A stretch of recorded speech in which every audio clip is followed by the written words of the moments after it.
I'm like a kid in a candy store. I haven't slept last night because I was so excited to talk to you. I love history. I guess I want to start with this idea of what part of New Zealand history that is the aspects of New Zealand history that's not covered or many people don't know about, or it's sensitive and people don't want to talk about it, or it's not taught in schools. Let's start with that. What parts of New Zealand history do we think are sort of controversial and they've kind of been erased or not covered? Just about every aspect of it is controversial to some people. That's the nature of the beast. Yeah. There are, when it comes to the school curriculum, there are areas that aren't covered. There's not a lot covered, for example, on pre-European history, which is surprising because we've had 40 years or so of the Waitangi Tribunal excavating this history. So it's there. It's not as though it doesn't exist. Hapu and iwi history is there. I would have thought there would have been a bigger emphasis on that in the curriculum, but there isn't for whatever reason. Although topics are covered, I think part of the problem is the way that they're covered, the way that they're taught, the way that they're framed, and that makes all the difference. So you can have the same building blocks of facts, if you like, but the way you assemble those blocks gives you a very different shape, and that's often the challenge with history, how you assemble the evidence. Yeah. And how would we phrase it differently, the blocks, and construct them differently to bring the real truth out? Give us some examples. What's not said correctly and what's, I guess, just erased? Well, of course, the issue of truth is immediately a problem, because there are some people who say there's no such thing as an absolute truth, that it's just your truth or your feelings. Right. That's not a very helpful view, because you need to pursue this idea of truth in order to understand what happens and why. If you abandon the notion of truth, you're just drifting around in history, and it's not very helpful. One example would be colonisation. Now, colonisation now has a very strong moral overtone to it for many people. Some people see it as a heinous crime, some people see it as a great virtue, and you get all sorts of points in between. And that raises the question of why would you introduce morality into it anyway? And one of the great things you discover in history, of course, is that different periods have very different ideas about what morality is. Different cultures have different ideas about morality. So the idea that there's this one fixed moral view that we will apply to all of history has the potential to distort that history. We've got to be very careful if we make judgments, particularly in the past, because people had very different value sets then. Yeah. So what is your definition of truth? How do you look at truth and try to capture that, I guess, history? Well, I don't think we'll come to an agreed truth on lots of things, partly because of perspective. So if, for example, you belong to a group that's been colonised, you might find that colonisation was a terrible thing. It devastated your communities, deprived you of an economic base, resulted in a lot of your people being killed. So from your point of view, that's bad. Another point of view might be, well, look, it led to X, Y, Z developments in the country, so it was good. And we get, as I mentioned, these poles of views. Yeah. When it comes to truth, though, the truth is what did happen. We can establish that fairly plainly. This many people were killed, this much land was taken. We can establish that. When we look at motives, though, it becomes much more difficult. What were the reasons for this? And so trying to get to the truth of the motives is just as important as getting to the truth of the facts. Facts can establish themselves fairly plainly in most cases. Motives are much harder to determine. It is. So what were the original motives of the British coming to colonise New Zealand? There's a cartoon version of it, a caricature version, which is basically that Britain tried to conquer as much of the world as possible to strip colonies of resources and so on. And that's the sort of the caricature version of colonisation that a lot of people carry around in their heads. They say this is what colonisation's about. But if you look at how it unfolded in New Zealand, it's quite different. And the reason for that is that there are a lot of different players involved with different motives. So, for example, you get people who are curious scientifically about New Zealand. What's its coastline like? What's its population like? What plants and animals do they have there? So in the 18th century, that drove inquisitive Europeans to arrive here. Has it got any strategic value? So there's a military motive potentially. Most Europeans thought no. And remember, of course, that Europe the first Europeans arrived on the coast of New Zealand in 1642, and yet it wasn't until almost 200 years later until there was a treaty with New Zealand. So there's a lot of almost 200 years where Europe knows about New Zealand, excuse me, and is not particularly interested in it. So the scientific curiosity, the military potential are some of the motives that appear early on, and perhaps the potential for trade. The first Europeans who arrived on the coast, the Dutch in 1642, were representing the Dutch East India Company. So their concern was with, is there a trading opportunity here? Are there resources here? They concluded probably not.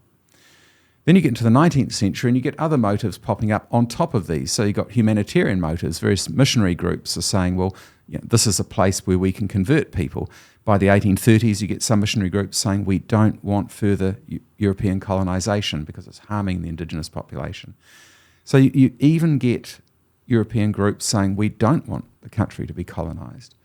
Then there's the groups and the government in particular who are saying, well, look, we've got a couple of thousand of our subjects living in New Zealand who aren't covered by British law effectively. Our jurisdiction doesn't extend to New Zealand, so we need to enable our law to apply to our people to try to install some sort of order in the colony or potential colony. So there's all these different motives, and they're really inexpertly carried out. It's not as though there's this great master plan and wonderful strategists mapping out how this is going to happen.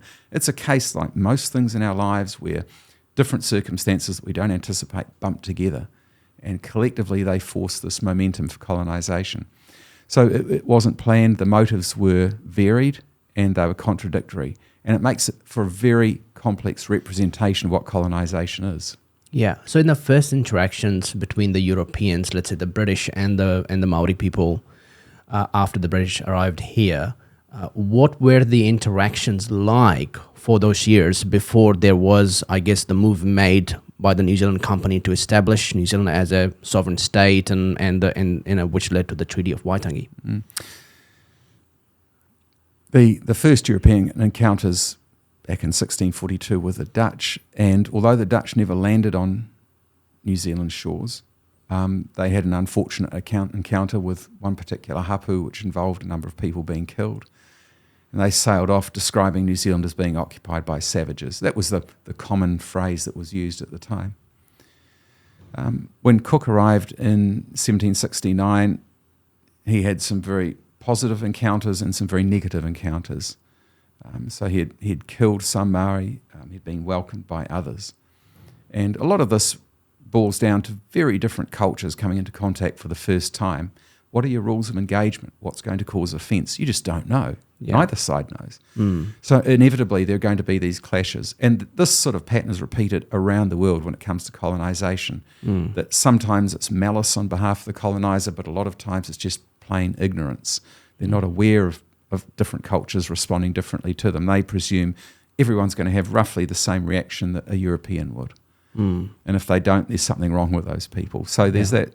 And of course, there's an element of racism that runs through all of this. When it comes to what was the nature of the relations like, I think if you had to sum it up in a single word, it would be clumsy. That people are sort of fossicking around, almost blindfolded, wondering, how do we deal with this? We can't even speak the language. We've got different languages. But a funny thing happens. When you're in a location you have to survive, you very quickly adjust to that location. You learn the language, you learn the nuances of the culture, you try to establish how things function. And this is something that happened here, that settlers very quickly had to adjust. In the 1830s, for example, a large proportion of Pākehā settlers in New Zealand were fluent te reo speakers.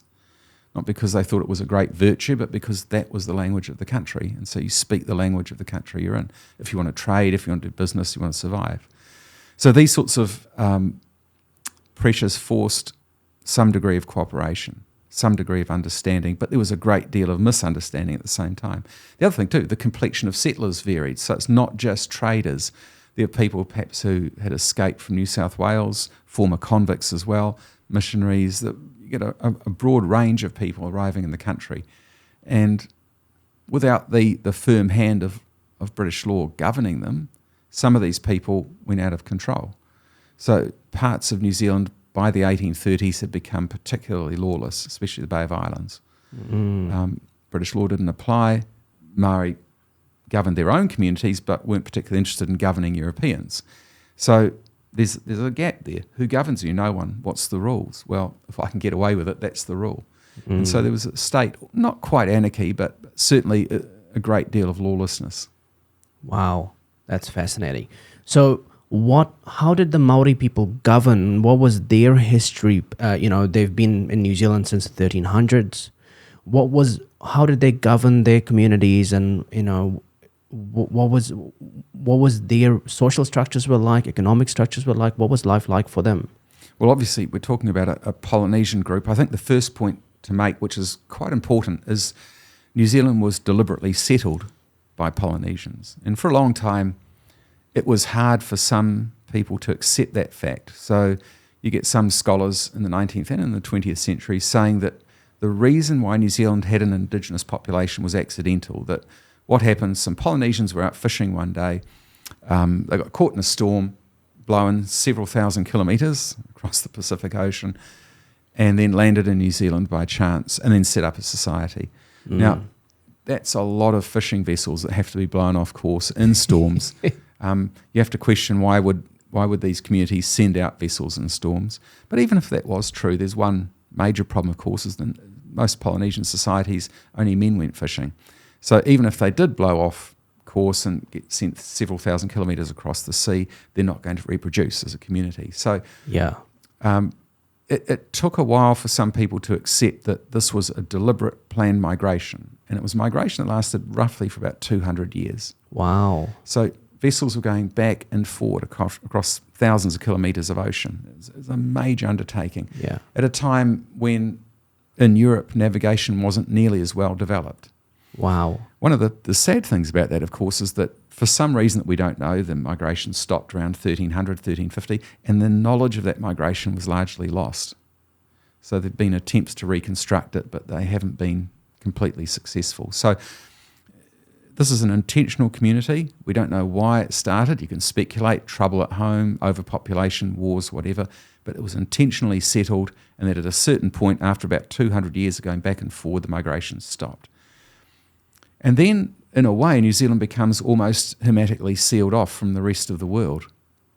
There's no contact with any other groups, and a specific culture evolves from that. It has Polynesian roots, but the language becomes modified. The culture certainly becomes much more intricate. This was probably the largest landmass any Polynesian group had occupied. So perceptions about land change as well. If you're living in an island which has some reasonably distinct geographical features, you get used to it quite quickly, it's a small location. Then if you encounter something like the South Island with these vast mountains and so on, it changes your perspective of what landscapes are, what their significance is. So connection with the land becomes quite specific. The communities grew in number over time, and you get formations of communities. So you get extended families grouping together, and this is a very loose description, by the way, but they need structure, they need hierarchy. So you get a hierarchy developing. You get a sort of aristocracy developing to some extent. And that hierarchy manages things like the economy, employment patterns, who's going to do what, issues of justice, relations with other hapu. So it becomes like these mini states. So by the time Europeans arrive, you could make the case, and the case has been made by others, that each hapu, perhaps 300, 400 people roughly, was its own sovereign entity. No one told it what to do. The chief was the sovereign of that entity. It had a system of rule, and it had a system of rule that outlived the individual, and that's important. So a lot of early communities in the world, the community was kept together by an individual who was quite perhaps powerful, had a strong character or strong abilities. When that individual died, the community would fragment sometimes and join on to other communities, and a bit chaotic. The situation in New Zealand was that hapu had systems of government that transcended individuals. So a chief might die, but everyone knew there's going to be a replacement. The system continues. And so there's a degree of sophistication in that structure that didn't exist in other early structures. And that was the group that Europeans encountered. Wow. So in the Polynesian groups that came to New Zealand, this is the group that eventually became the Māori people. And when they came to New Zealand, there was no one else here? That's right. And there's a great deal of conspiracy theory about earlier peoples living here. The Greeks, the Egyptians, the Celts, all sorts of groups have said to have set up civilizations here thousands of years ago. And of course, there's no evidence for this. One of the things you want when you make a claim like this, which is a very big claim, you need correspondingly strong evidence. Well, one of the things all civilizations do is leave rubbish. So we can find various abandoned Maori settlements because there's a whole lot of, say, collection of shells and fish bones and so on. All communities leave rubbish. That's a good sign of a community. When we're all gone, our landfills will be testament to our existence. That there's a whole lot of rubbish we leave behind. There's no surviving rubbish at all from any other community in New Zealand.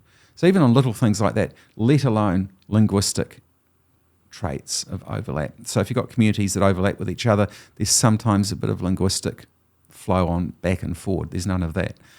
There's no DNA evidence, very important. There should be, but there isn't. There's no physical evidence in the sense of abandoned settlements or anything like that.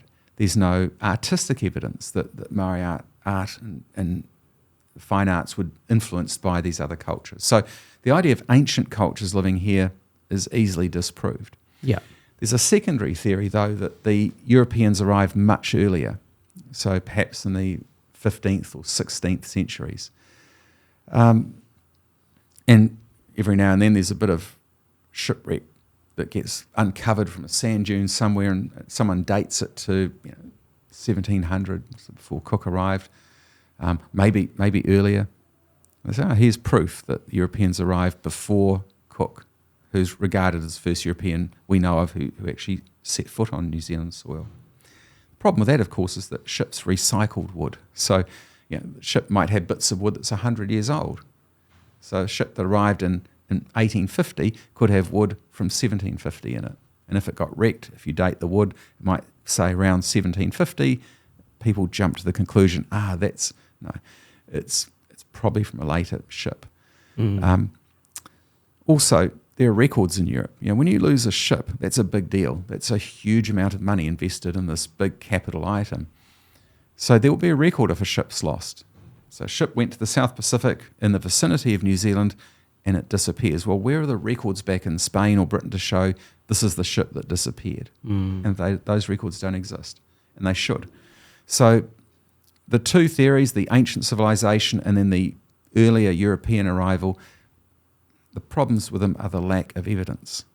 I think people like to speculate, and I suspect in some cases there are other motives. I think that, I know that in some cases people who propose this earlier idea that some ancient civilization arrived here, they do so to undermine the assertion that Māori are indigenous. They say they can't be indigenous because there was someone here beforehand. Right. So I get the sense there's an element of racism that sneaks into this. Right. But I guess there is also this element that the Māori deliberately migrated here. Let's say they were the Polynesian people. The question that I have is, were they Maori before they migrated, or they came here and then they kind of came up with Maori as an indigenous concept amongst their people that is unique to this land? Well, if the migrations took place over 200 years, what you're going to get in an oral history is this. Someone arrives at point A, they settle there, there's migrations going back and forward. Then 150 years later, someone else arrives and goes to point A and says, there's people already living there. So this new group says, as part of their oral history, we discovered a people already living on the land when we arrived. And those oral histories exist. They've been recorded since. And some people have interpreted that to be, well, there must have been people living here already. But this is within a 200-year time frame of migration. So, yes, there was someone living there, but they arrived within that time frame of the migratory period. Yeah. Not long before. Yeah, so I think that kind of leads me to this whole, what is the definition of indigenous people? Because everyone's migrating, right? The Polynesians migrated. So right. What is this thing called the indigenous people as a definition and the value we put on it in modern society? And that's a key question. One of the responses that some people have is that, well, no one's indigenous because we've all, if you believe one account, we've all come from some part of Africa originally and evolved from there. And people have moved around the world for tens of thousands of years. So obviously the claim of being Indigenous is wrong, but that's a misunderstanding of Indigenous. That's saying that you're original to the place and you've always been there since day dot.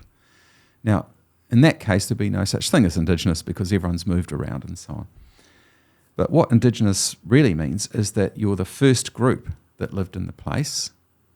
Not only that, but you developed a culture by living there that was exclusive to you, that is distinct from every other culture in the world. So it's the only place that its roots are nourished is in that particular location. Now, of course, cultures change over time and there's effects of contact with other groups and so on, but it's being the first people and culture in that particular place and being a distinct culture, and that's Indigenous. And of course, indigeneity is quite a fragile concept because Indigenous groups are subject to all sorts of influences which undermine that uniqueness. And over time, it's a corrosive process. The more you have contact with different groups, the more your own culture corrodes as a consequence. And so one of the responses of Indigenous groups is to do things to try to prevent or slow down that corrosion. So when the British people started to migrate to New Zealand, with the Māori already here as Indigenous people, how many years before there was a Treaty of Waitangi, how many years did the British live here with the Māori people? Well, the British had, some Europeans had been living in certain parts of the country for a few months a year. So they might be involved in whaling or harvesting timber or something. I don't know, you wouldn't really call them residents. They stayed here for a month or two and then left, went back to New South Wales. The first permanent settlement was in 1814. Okay. And the treaty's in 1840. So it's not a long period of time. Right, okay. And so from 1814 to 1840, what happens between the British and the Māori people in terms of the interactions and the deals that they want to make and this idea of creating a sovereign state, which is New Zealand? Tell us a little bit about the history of that moment. The first settlers were missionaries, so their objects were clear. They wanted to convert Māori into Christianity? Yeah. Now, being Christian, of course, there's that famous passage from the New Testament, in the beginning was the Word, and the Word was with God, and the Word was God. The word Logos, very important. So like Islam and Judaism, Christianity is the people of the book, rather than people who perhaps have sort of what we call naturalistic religion. So very much a people of the book. If you're going to convert people, they need to be able to read, to have access to that book. So hand in hand with conversion was education. So one of the first things that the earliest European permanent settlers did, these missionaries, was try to devise a written version of Te Reo. And that took probably 3 decades to accomplish, not completely, but to do, largely to accomplish the job. So literacy was introduced very early on in the history of permanent European settlement in the country. And something remarkable happens. Probably by the early 1840s, at least late 1830s, Māori literacy rates on average in some parts of the country are higher than European literacy rates. Now, that's not possible in a way because there weren't enough Europeans to teach literacy. But what was happening was that you get a group of Māori who would attend a mission school, they'd quickly acquire the skill of literacy, then they go back to their communities and teach it to everyone. So you get some cases where missionaries go to a village where no missionary's been to before, and yet that village is largely literate. And they're scratching their heads wondering, how's this possible? Well, literacy started to self-seed in Māori communities, that they took responsibility for their own literacy and it just mushroomed. So you've got that going on in one area. Mm-hmm. Then you've got traders coming along, and you've got people whose business ethics are not ideal, who will try to steal, try to rip off Māori. Most settlers didn't, but one group in particular, the New Zealand Company, was much more likely to do that.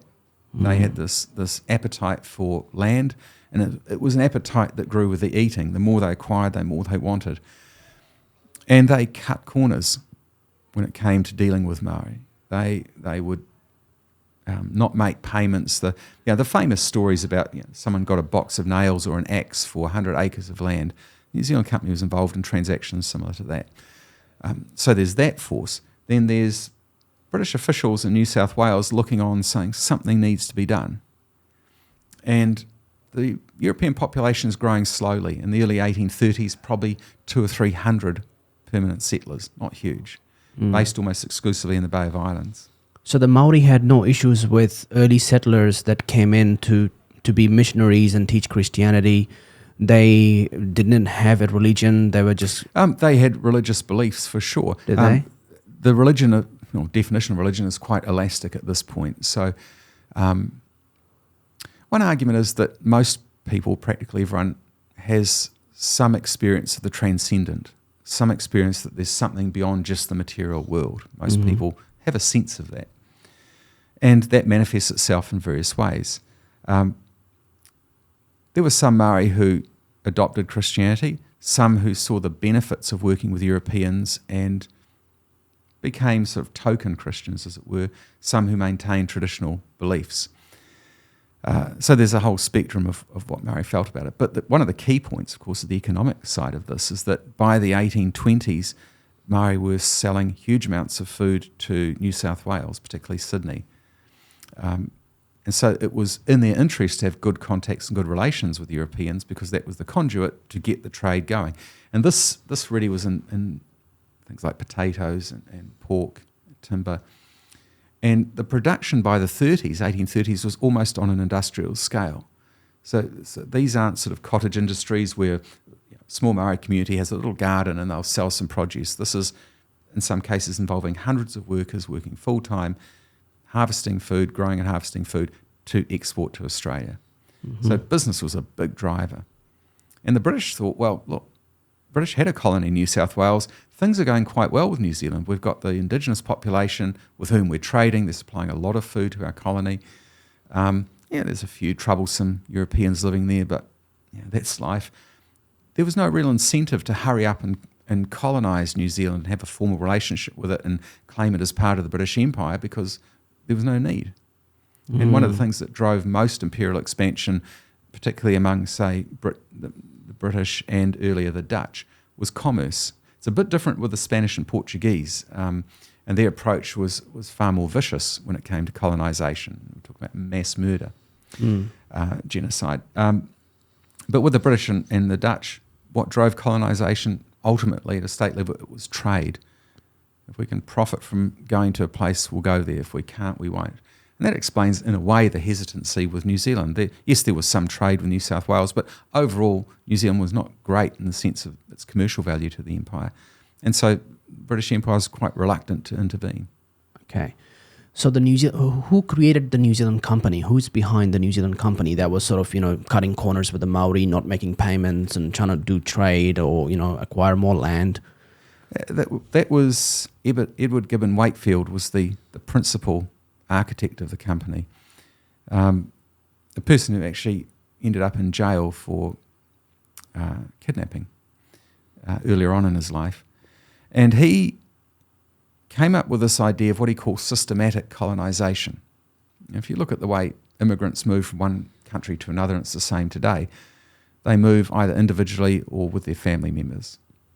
They decide things are better here, or there's a reason to go, or things aren't great where I am and I'll move. That tends to be the pattern, always has been.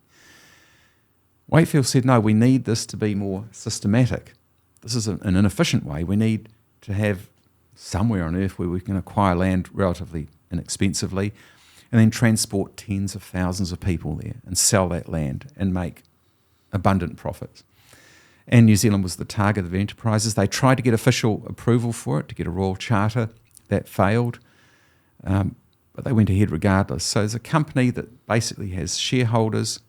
The shareholders have invested in the company. The company uses that capital to buy land in New Zealand, subdivide it, promote it back in England, and then sell it to prospective settlers.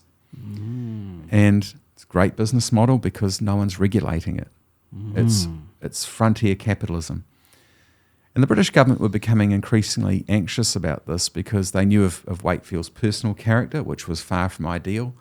They sensed the risks involved because at that time, the late 1830s and into the early 1840s, there was a strong humanitarian influence within the British Colonial Office, which was the British government department that ran the empire. So they were concerned. They said, look, this runs the risk of creating major problems in New Zealand between settlers and the indigenous, or what they called at the time, the native population. New Zealand Company wasn't interested in that. They were interested in really their business model. So there was a collision course now between the actions of the New Zealand Company, this mercenary group, and the ideology of the British Colonial Office, which was, at that time anyway, about protection and trusteeship. So these two different values were coming closer together and about to collide. And the New Zealand Company wasn't doing any deals with the Māori people with this land that they were selling to settlers. They were just taking land. They were doing deals. They made it look legitimate. But there are major questions here about, did any of those Māori who supposedly sold their land, did they understand those deeds of sale? Did they understand the concept that you could give away land? You see, you've got generations and generations of a hapu living in a particular area. Their dead are interred in that area. There's almost a metaphysical connection with the land. The idea that you can have a transaction to sell the land is a foreign notion. It doesn't exist. You can have a transaction for someone to use your land, fine, and you can interpret it that way, but there's a very different cultural understanding about the sense of ownership of land and possession of land. And even if the New Zealand Company understood that, and I suspect at some point they were aware of it, they weren't particularly concerned about it. And there's a strong strain of racism running through the New Zealand Company's operations. They're very derogatory in their reference to Māori, and I think that's deliberate. You have to denigrate the group that you're ripping off. Yeah. So the British government decides that this is a growing concern. We need to step in and then try to work with Māori, because there's trade going on, there's people coming through, they're Māori already trading with Europeans in Australia. We got to step in and try and help and make sure that there is, I guess, a better reality. Is that sort of the original intention? With one important consideration, which is that we, the British government, don't have much money. We can't afford to do much in New Zealand. So the first concrete step in intervention was in 1833 when James Busby arrived. And the previous year he'd been appointed to New Zealand as a resident, which you could say is similar nowadays to a diplomat. A British representative sent to New Zealand to liaise with everyone. He had no powers. He couldn't raise an army or raise taxes or enforce British law. But he was there to make sure that things ran a bit more smoothly. So the British could at least say, we've got a presence in New Zealand, but no power or authority. And so Busby's role really was to liaise with local settlers and with local Māori. He wasn't the ideal person for the job, someone of limited intellectual means,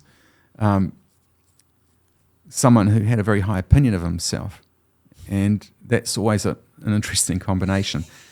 So one of the things he did was, quite unexpectedly, he drafted and finalised a Declaration of Independence in 1835. In the end of October 1835, he got about 34 chiefs originally to sign that declaration. And the declaration said, this group of chiefs, he said the biggest problem with Māori society was that it was fragmented among tribes, as he put it. So he formed this group called the Confederation of United Tribes. And the idea was this: you sign this declaration, each chief who signs it is now a member of this confederation of tribes. So it's a form of national unity among Māori communities. And so New Zealand's declared independent. The only group that will have sovereign power and authority in the country is that collective of Māori chiefs. Right. They will have the sole power to make laws. They'll have their own parliament, so on. So this is Busby's idea of resolving the New Zealand situation. And it was, in effect, what ended his career. He sent it back to London. And some people have said, well, it was endorsed by the British government, and so it wasn't. If you read through the documentation of senior British officials, they said, well, we've received this declaration, but it has no force. And in fact, it had no force in New Zealand because the Parliament was never formed. This unity of chiefs really didn't last for more than 2 years.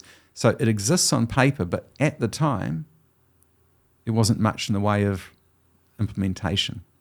So the British government did not accept that declaration? They accepted it was written, but they didn't say this is part of our policy and we ratify it or endorse it in any way like that. In fact, there's a number of items of correspondence from senior officials saying, this is not what we want.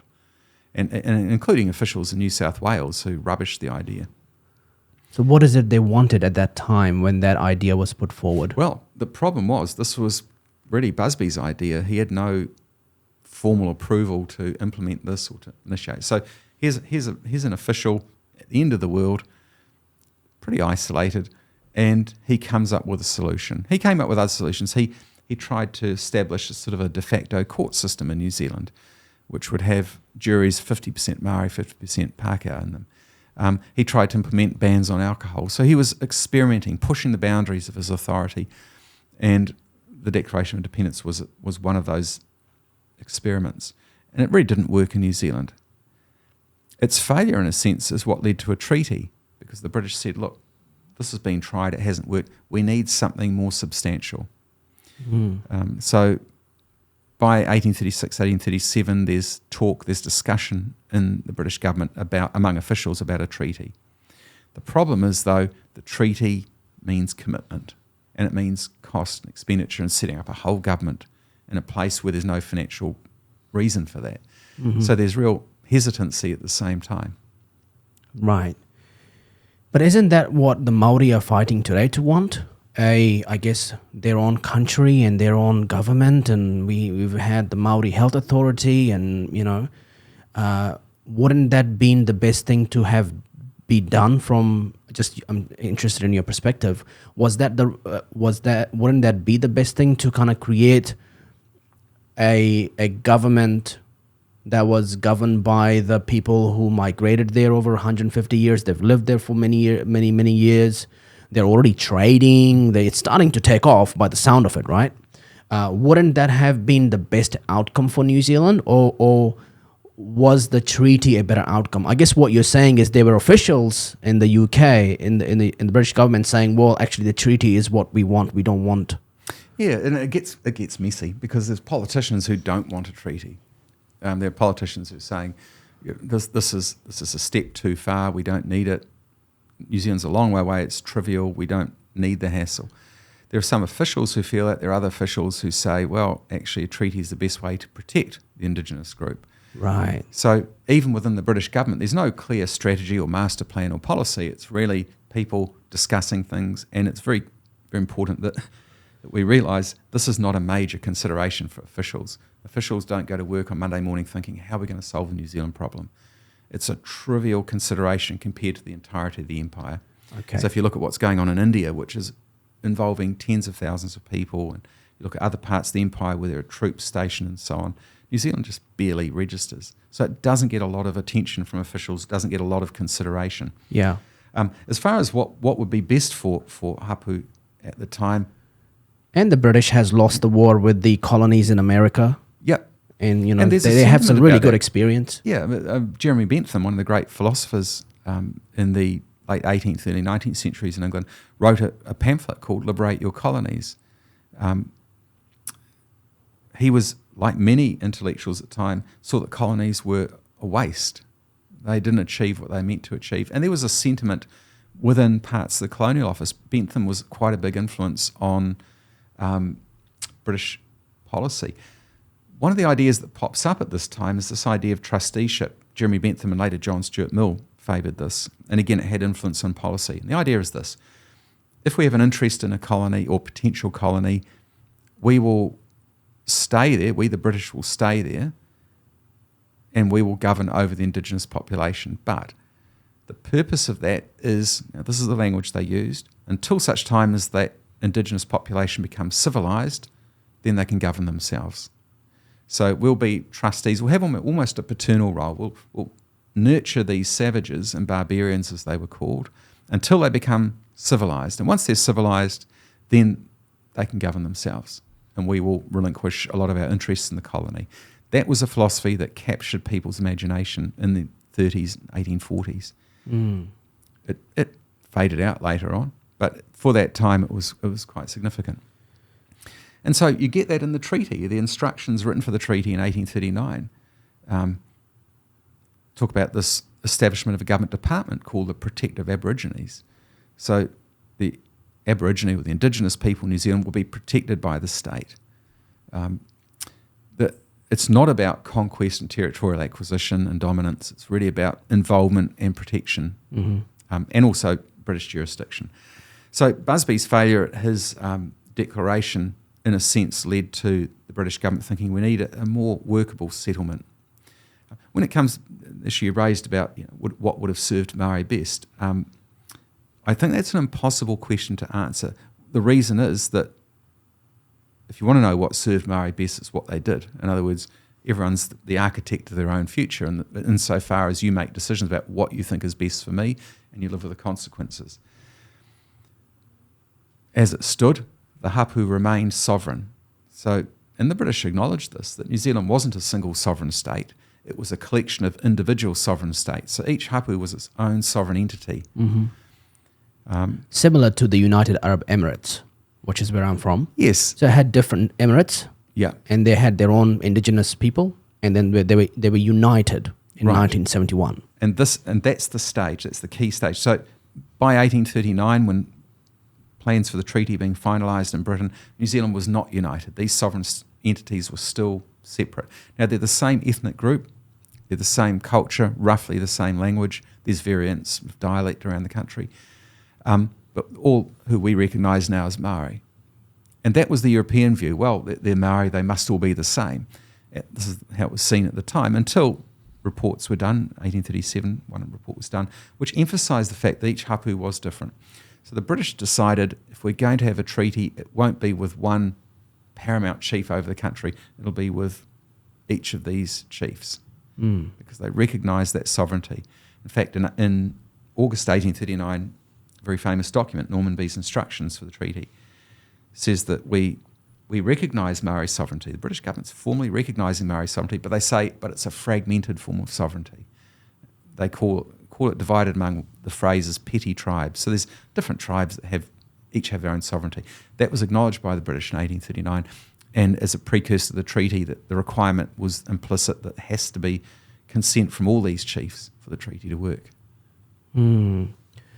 So it sounds like the idea of a treaty is what took off, and then there were people sent here to start that sort of process.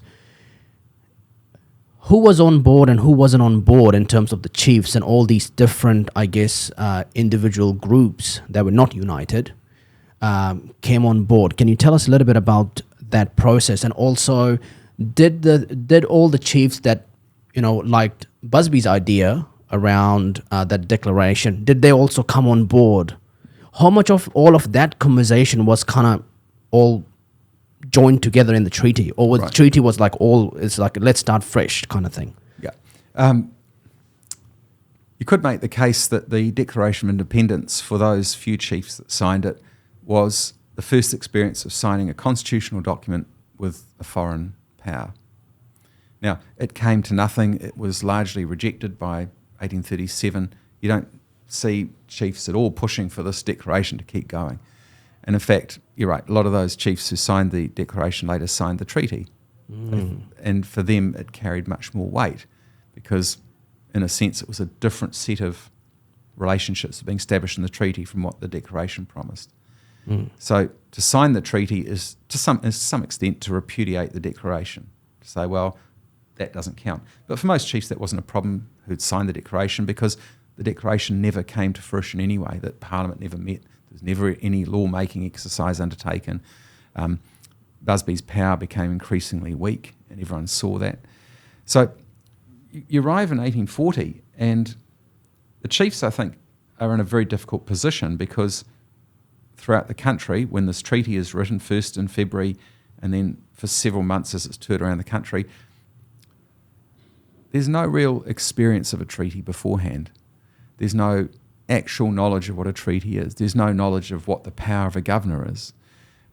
there's not much time to consider this agreement. From the perspective of the chiefs who signed it, they were presented with a document, given explanations of various qualities around the country, and said, sign this. Some did, some didn't. There was no compulsion to sign it. Roughly 542 chiefs did sign it, but a good number didn't. So that's interesting that there's no compulsion. So you signed willingly, freely and intelligently as the instructions required. But the treaty itself was devised in a very substandard way. The people involved in it, Hobson and Busby mainly, weren't particularly well-educated people. I think Busby had stayed at school to about the age of 15. Hobson stayed at school to about the age of 10 or 11. And yes, they'd acquired a bit more learning along the way, but they weren't experts in constitutional documents. The British gave instructions for the treaty, but crucially, they never provided a draft of the document. And meanwhile, the New Zealand company, which has got wind of this, is basically sending settlers to New Zealand quickly to put their roots into the country, starting out Wellington, before anything that the British formally do interrupts their business plan. And they rejected the treaty? Very much so. Partly because one of the things that Hobson, who drafted the treaty, who was going to become the governor eventually, announced when he arrived in New Zealand was that any land purchase made that in some way was unethical, that had already been made, could be reviewed by the government, and the government could return that land to its original hapu owners. So the entire business model of the New Zealand company was at threat because they'd have to justify the fairness of their purchases, and that's going to expose some of the deficiencies in some of their purchases. So they were very much against the British presence in the country. They were very much against Hobson and the treaty. They wrote about it. They described the treaty as an amusing device for pacifying the savages. That's the phrase they used. They also had contacts in London, and they lobbied against our governors. So they lobbied against Hobson quite strongly. He died in September 1842. The week that news of his death reached London was the same week that a letter was being drafted by the Colonial Office to dismiss him. They were going to fire him because the company had successfully lobbied against him to the point where officials thought, well, we better get rid of him. Right. So his death enabled him to escape that. But his successor wasn't as lucky. Robert Fitzroy, he was fired at the end of 1845, partly because of company pressure on officials in London. So the company exerted incredible political influence and commercial influence in New Zealand, and because its main settlement was in Wellington, it was quite a way away from the first capital in Bay of Islands and second capital in Auckland. So there's that geographical distance which gave space for the company to maintain its foothold. Okay. So what was the idea behind having a treaty that was written in two different languages? And what went on in that process?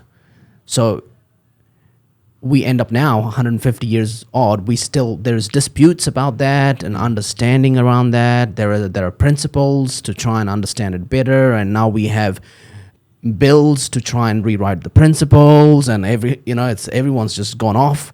Can you talk us a little bit about that sort of the putting together of that document? Right. So there's a set of instructions written by senior officials, one senior official in particular in the British government, that formed the basis of the treaty. These instructions were given to Hobson when he was sent from England to New Zealand. As I mentioned, there wasn't a draft of the treaty, so he had to base the text of the treaty on those instructions. What were the instructions? Things like there's got to be free and intelligent consent for any chief who signs a treaty. There's going to be an Office Protective Aborigines, that land rights have to be respected. There's going to be systems in place to protect the acquisition of Māori land, and all sorts of other bits and pieces along the way. They're lengthy, they're going for several pages. Hobson starts drafting the treaty probably at the end of January, certainly by the 1st of February. He's drafting it, but then he becomes sick and Busby gets involved, possibly others were involved too. And they had to get it ready by the 5th of February because this is when they announced this hui in the Bay of Islands for the chiefs to discuss the treaty and then sign it. So we've got roughly a week, just under a week, in which the treaty is written.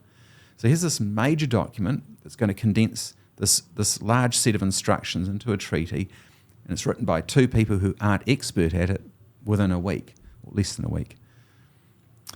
Then, on the 4th of February, the day before this meeting's going to take place, the chiefs, at 4 in the afternoon, they organise for it to be translated. And it's sent to the missionary Henry Williams, who's at Paihia at the time, and he works on it with other members of his family. Williams is a very competent translator. He translated the Declaration of Independence 5 years earlier, which is a pretty good translation. It's not perfect, but there's no misunderstanding about the translation. And he produces a translation of the treaty which is puzzling and maybe to some people suspicious. He talks about kawanatanga, this idea of governance in the first article. The British aren't securing sovereignty over the country, they're securing the right to govern the country. And there's been a lot of dispute about the difference between kawanatanga and sovereignty. I think it misses the main point that if you're a chief in 1840, you don't know what kawanatanga means because it's a made-up word. The root word is kawana, which is a transliteration by the missionaries of governor. What's a governor? Well, yeah, you ask anyone now, what are the 10 specific powers of a 19th century British colonial governor? I don't think anyone will know. Yeah. So how can we put that burden on chiefs back in 1840 to say, well, they must have known. How could they when we don't know? And they say, well, they would have known because in the New Testament, Pontius Pilate, who was a governor, is mentioned. And a large number of chiefs would have read the New Testament, the only major work translated into te reo at that time. So they would have known anyway because they'd come across it before. But the same burden remains. Ask anyone now, what are the 10 specific powers of a first century Roman governor? Well, who knows? But again, we're putting that burden on the chiefs. And there are some indications from oral histories that chiefs weren't particularly familiar with the concept of kawanatanga, but they were familiar with the concept in Article 2, rangatiratanga, that idea of chieftainship, which is a sovereign authority. And in the te reo version of the treaty, their chieftainship is being guaranteed by the Crown. It's a good deal to sign up to. You've got the world's biggest empire guaranteeing your sovereign status. So no one else comes in. Yeah. Conquers And not only you. that, but you rule yourself still. You rule your people. The British won't have authority over you. Now, for a long time, this caused a problem. It still causes a problem. People think there's a major, substantial material difference between the English and te reo versions. The te reo version guarantees sovereignty to the chiefs effectively in Article 2. The English version, Article 1, appears to be unambiguous, that the Crown has absolute sovereignty over the country. You can't have both. So there's a discrepancy, and since at least the 1970s, people have been debating about this. But it's only relatively... How do you get that discrepancy? That's so bizarre. It's so it seems wide like, in the range. There's two answers for it, I think. It seems like a discrepancy. Firstly, because the treaty is poorly written, and secondly, because there's a great deal of historical amnesia, we can call it. So a lot of people who have looked at the treaty have looked at the text and said, Article 2 in the te reo version, chiefs guarantee their sovereignty through their rangatiratanga. Article 1, the English version, the Crown has sovereignty over the whole country. It gets sovereignty, the phrase is absolutely and without reservation. All the rights and powers of sovereignty that chiefs exercise or possess or may be supposed to exercise or possess. So the chiefs are given away 100% of their sovereignty to the Crown in the English version, but they retain 100% of their sovereignty in the te reo version. And people go, how is this possible? Translation's a problem. So we'll emphasise te tiriti. We'll focus on the te reo version. And they come up with various bases to justify that. If you look at what the British wanted, it all gets resolved. There is no major problem. How is that possible? Quite simple. The British make it really clear. We want complete sovereignty over New Zealand, but over whom? Only over the settlers living in the country. And if you think that sounds a bit vague, there's one document from 1859. From what I'm hearing, that's the reason why they intervened in the first place. Exactly. To deal with the settlers and make sure the indigenous people were not ripped off. Precisely. So it's that decades-old problem. That's exactly it. How do we resolve this? Well, we want complete jurisdiction over our people. One document from 1839 from the highest level of British colonial office says, we want full sovereignty over our people living in the country, and they say to govern the Anglo-Saxons living in New Zealand. You can't get more specific than that. That's the extent of the sovereignty the British wanted to exercise in 1839, 1840, over that roughly now 2,000 or so settlers living in the country. They had no intention of governing Māori. You won't find one document in the, say, 2 to 3 to 5 years leading up to the treaty from British officials where they say, we want a treaty so we can govern all Māori. That document doesn't exist. But you'll find any number of documents saying we want a treaty to govern our people living. So British subjects living in New Zealand, our people living in New Zealand, Anglo-Saxons living in New Zealand. There's all these sorts of phrases keep coming up. So Britain did want absolute sovereignty over its own people. It needed the permission of Māori to do that, because you can't go into another territory and exercise your sovereignty over your people living there. Mm-hmm. And because they'd formally recognised Māori sovereignty, they needed the permission of chiefs in order to do that. Right. Well, what was wrong with the idea that the sovereignty is established for each chief, each region, and then they are helped with creating a government that will then exercise, I guess, the governance of the settlers by the Māori? What was the issue with that concept? That idea never really popped into anyone's minds. As far as the British were concerned, they wanted a small administration. Hobson, the first governor, lieutenant governor to start off with, his administration was about 5 or 6 officials. That was it. That was the entirety of the government. There were no elections, there was no parliament, just a governor, 5 or 6 officials trying to govern this quite unruly group of roughly 2,000 settlers. 2,000. And a treaty was needed to give him the authority to exercise British sovereignty over those people. As for Māori communities, they could continue to do what they did. So this sounds like the treaty is not a founding document of New Zealand as a country. It was giving them power to just come and take care of these 2,000 settlers. It depends on what you mean by founding document. I know some people have a real appetite for that, to say this is the Big Bang. This is the point. Isn't that what we origin. celebrate, the Waitangi Day, the founding document? Is that not what yes, we do. But But I think it's partly retrospective. What happens is that you get this situation in 1840, and as late as 1843, 3 years after the treaty was signed, you get senior British officials saying, apart from very serious crimes like murder, we don't want the British justice system in New Zealand to apply to Māori communities. So Māori communities are still to be self-governing after the treaty. What happens? Well, population changes become a big issue. By the late 1850s, there's as many Māori in the country as there are settlers. So the settler population has zoomed from about 1% in 1840, 1 or 2%, to 50%. How did that happen? Because the mass migration, and also on the other hand, Māori population actually going into decline. Wow. So and things like disease had massive effects. Some people And attribute who allowed the mass migration? Was it the British government? Yep, because there's a system in place now that allows for all So those they settlers. exploited the treaty. Well, it's not so much that they said you've got to go there, but they knew that this was happening. They wanted to secure a system so if there were migrants going to New Zealand, they would come under British law. So what made them different to the New Zealand company that was trying to get settlers in? Right. Firstly, the British government didn't encourage this. So they weren't saying go to New Zealand. In fact, quite the opposite. That was a headache for them, because the more settlers that arrived here, the more costs that would be imposed on the government to govern them. But the problem was So they were arriving by private ships and people like the New Zealand company, similar to the New Zealand company where... Except that the government now controlled land purchases. So the idea was that the government would act more ethically when it came to acquiring Māori land. If somebody arrived, the government had to deal with it. Yeah, and so there were restrictions initially on individual settlers purchasing directly from Māori, because that's where a lot of problems arose. So there's a lot of misinformation, I assume, is going around in the UK at that time around, hey, there's a treaty, get in there and get on the ships and let's go and settle there. And I don't think people even were aware of the treaty. I mean, it wasn't a big deal. Yeah. But they were aware that New Zealand was now a British colony, in the sense that there was a rudimentary form of British government there.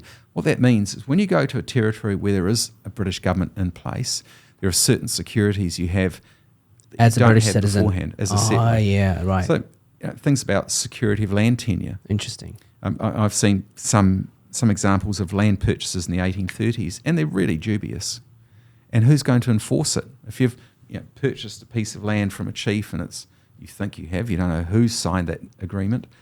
You might have purchased it while you're in Australia. Someone says to you, this is a block of 800 acres in New Zealand. If you pay me this money, I'll put your name on the title. It's not a title.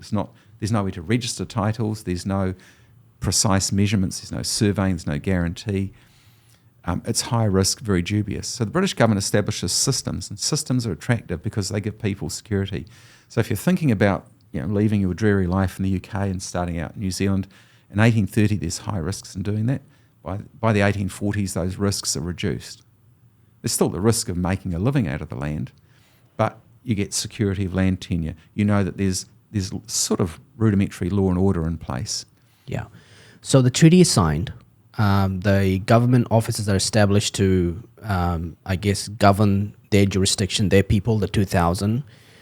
There's mass migration going on, lots of people coming in. What happens in the next 50 years for us to end up in a situation where the Maori feel like they've been done by? Who comes in to set up these offices? What do they do? Where does it all go wrong? Because they came to make sure the New Zealand company was not exploiting or doing any wrongs to the indigenous Maori people and the chiefs.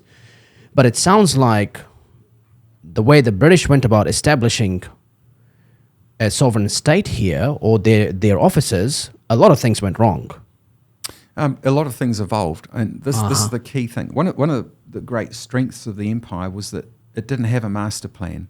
It didn't have a strategy laid out for the next 100 years of this is what we're going to do. Right. Everything was, we'll do something, and if something goes wrong, we'll fix it by doing something That's else. a better way to put it. It's instead very of saying, organic. Yeah, it evolved. Yeah, but the problem, of course, with ideas about evolution is that they can go in odd directions. Mm-hmm. And evolution can be guided very much by personal interest. So if we're talking in ecological terms, it's survival of the fittest. Mm-hmm. And so the fittest will start to assert their dominance. So these sorts of things happen. It's almost an amoral system. For the first 5 years after the treaty was signed, and particularly from 1843 to 1845, I think it's reasonably fair to say that the British government, in the form of Governor Fitzroy, did all it could to uphold the treaty. In fact, Fitzroy even insisted that some land be returned to Māori that had been unfairly purchased by settlers. So Fitzroy was very keen on this idea of the treaty and the rights it gave. He was replaced by George Grey at the end of 1845, and Grey was a very different kettle of fish. And if we're to talk in very general terms, we can say from 1845 to 1975, a 130-year period, as far as the state is concerned, the treaty goes into a sort of constitutional hibernation. It's forced to sleep. So after 1845, there's very little recognition at all in the government of what the treaty promised. It was seen as a step along the way. So it allowed for Britain to get a foothold in the country to establish its sovereignty over its own subjects. And that was still the case in 1845 largely. Māori autonomy was still there. Māori sovereignty was still in place. Most chiefs ran their hapu without interference from the British. Then you get more people arriving in the country, and Britain's conscious of the cost, and it's conscious of the fact that it's running New Zealand from London. And it's appointing someone. And these governors, they were effectively colonial dictators. They weren't answerable to the local settler population. They were only answerable to head office. So, and head office was 6-7 months communication back to back. So 3.5 months for a letter to get to London. Then it has to be considered, maybe for a month or two, then another 3.5 months to get the reply. Did they use Australia as a way of communication and governance? Yes, but of course some of these, everyone's worried about the way their job is done. So if you're asked to make an important decision that could affect your job, look, we'll pass this on to London. Yeah. I'll pass it to my superior to make the decision. Yeah. And there's a lot of that taking place. But in the late 1840s and into the early 1850s, the British government moves towards a major decision. It says we're going to give New Zealand its own constitution. In 1852, the New Zealand Constitution Act is passed in London, and it creates a parliament, and that's the founding, roughly, of the system we've inherited, where there's going to be a democracy where people, very limited at the time, of course, only men could vote, only men who held a certain amount of land could vote, and that almost automatically excluded Māori for whom land was still communally owned. Yeah. And did they use the treaty and the signatures of the chiefs to create that that constitution? That's the key question. No, Right. there's nothing about the treaty in the Act. Wow. So the treaty is almost seen. So how do the Maori feel about that? at that point? To be perfectly blunt, as far as the British were concerned, I don't think they cared. Okay. The treaty was something that was used for the time. The problems of the late 1830s, how do we fix it? The treaty was the temporary fix. And Right. it could go on for the next 1,000 years, or it might go on for a week. We don't know. But this is our measure to deal with the situation in the late 1830s. That's how the British saw it. The situation had evolved so dramatically by the early 1850s, and we're heading to, that's the decade where Europeans become the majority. There are thousands and thousands of Europeans pouring in, that a new system is needed. The treaty ushered in a system of rule by governor over Europeans. By 1852, there's a system of democracy that's introduced, quite different from the treaty. The treaty is not mentioned. So this is part of that enforced hibernation. As far as the British are concerned, it's done its job, but we're in a different phase now. You know, 12 years down the track, we have a different policy, and it's one that the treaty doesn't feature in. So the first elections are held by 1854, the first acts of parliament are being passed. Of course, there's no Māori representation in that parliament. Almost no Māori can vote. And one of the responses to that comes in 1867 with what was called the Māori Representation Act, which created 4 Māori seats in Parliament. So I think it's probably one of the first examples of that in the world, where there's Indigenous representation in a lawmaking system for a colony. And the idea is that there's some voice, some Māori voice in Parliament. Nowadays we look at that as being quite enlightened, but at the time I think it was more a pragmatic thing. It's a basic rule of policy that the more input you have from a variety of views, the better policy you're going to get. There might be other motives as well to sort of split Māori, to say, well, look, you can't complain about what the government's doing because you have 4 members in Parliament. Complain to them if something goes wrong. Right. But being 4, they're always going to be at this perpetual minority with no power. So there's all this toing and froing. Of course, in between there's the land wars. And things evolve, as you said. Yeah. Got to the parliament, and then... So when the parliament started to, I guess, put laws together and things and, I guess, govern people, and including the Māori people, and start to build roads and infrastructures and this and that,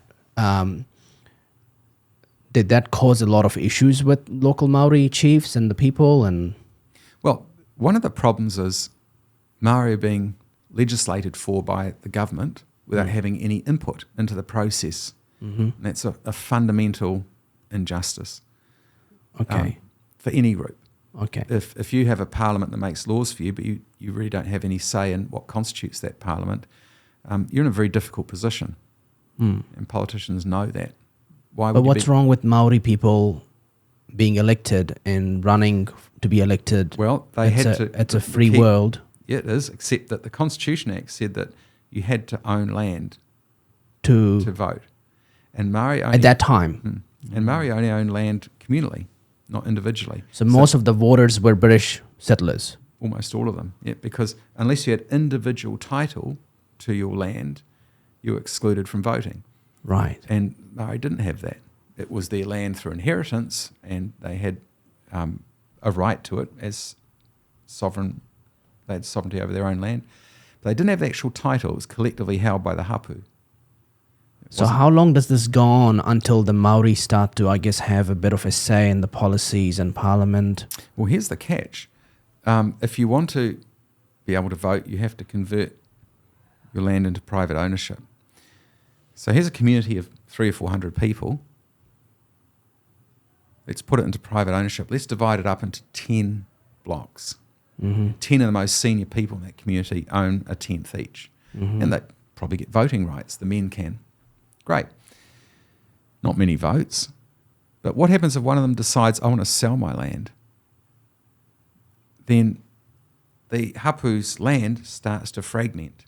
So one of the things that happened with individual ownership is that the power of the hapu started to break apart because individuals start to sell their bits of land. And we'll go live with my brother, but I'm going to sell my portion of land and collect a lot of money for it. So in a sense, the path towards being able to vote through individual land ownership was also the path to the fragmentation of land and the diminution of iwi and hapu power. And so that creates problems as well. And so it's a catch-22. At the same time, you've got, as I mentioned, the wars in the 1860s in particular, where the Crown not only breached the treaty, but it breached the sanctity of private land ownership, which is a fundamental principle of European system, where the Crown would take, in some cases, millions of acres of land from various hapu, simply take it at the point of a gun. Wow. And they used all sorts of justifications for it, pretty flimsy justifications and pretexts, but it was an invasion. Mm-hmm. So not only do Māori have very little in the way of representation, in fact no representation before the 1867 Act, but at the same time the state is actively, literally fighting against them, sending in troops to seize land. And so you get a situation by the 1880s where some Māori are voting, there are 4 Māori MPs, it looks wonderful on paper, there's representation and so on. But the reality is quite different. Millions of acres of land have been alienated, and now you're in the situation where the population seems to be in terminal decline. So the thing you hear about the most in the 1880s and the 1890s is this single phrase, dying race, that we know that the Māori race is going to die. And I think in a few instances there are some Europeans who look forward to that. You know, they're wonderful people, Māori are, with a great culture, what a shame, but, you know, things will be better once they're gone. There's that sentiment comes through. In fact, there's even politicians who make comments along those lines. One politician famously said, our job is to smooth the pillow of the dying race. Make it a bit easier as they head off into eternity. So why were their population declining? A lot of Māori reasons. people. And the decline's quite dramatic. So if we start off with, say, I don't know, no one knows really, but say 100,000 Māori at the beginning of the 19th century. According to one count, at the end of the 19th century, it dropped to about 38,000, 39,000. And there are very few ethnic groups on earth that had experienced that percentage drop in such a small period of time. Yeah. It's almost unprecedented. So at the time, coming to grips with that is quite difficult. No one knows what to do because there's no precedent for it. We haven't had this experience before of this massive population drop. Disease played a big part of it. Land alienation played a big part of it too. If you're removed from your land and your economic base, where do you go? How do you live? And there's very high infant mortality rate statistics from the 1880s. So although the population is struggling to survive infant mortality rates, and applied to settlers as well, but even more so to Māori in some areas, infant mortality rates are higher than the replacement figures. So you know that the population is going to decline. So you've got disease, you've got land alienation, impoverishment, high infant mortality rates, and all those combine to create this perfect storm. And there's a bit of nostalgia among some Europeans at the time. It's sort of almost sort of necrophilia in a way that it's such a shame that this great, wonderful culture is disappearing. Even into the early 20th century, you get Goldie with paintings, and he gives the title, The Last of Her Tribe, or The Last of Their People. That the European viewers are relishing in this sort of antique thing that's about to go. I actually knew a Māori once, and I'll be able to tell my children that because there won't be any by then. By the 1920s or 30s, there'll be no Māori left. Yeah. And this was the belief at the end of the 19th century. So why on earth would you worry about a treaty relationship? Why do you worry about a relationship which hasn't been active since 1845, really, which has been superseded by other forms of government?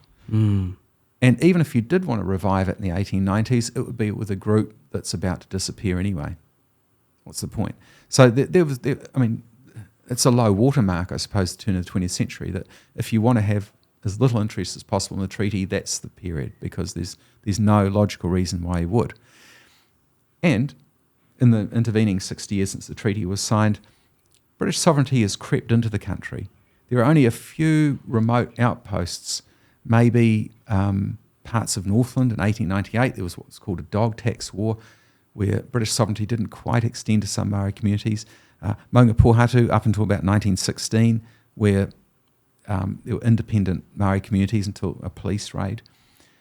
So these are small pockets, but gradually British sovereignty encroached over the whole of the country, that evolution again. what I think Grumsky calls hegemony, that it just spreads. So the wars were started by the Māori people to try and defend the treaty. Well, the wars really, I mean, depending on which ones. If we look at 1844, 45, 46, the war in the north, that was a bit specific. That was a group of Māori who ostensibly were fighting the British, but also were at war with other Māori.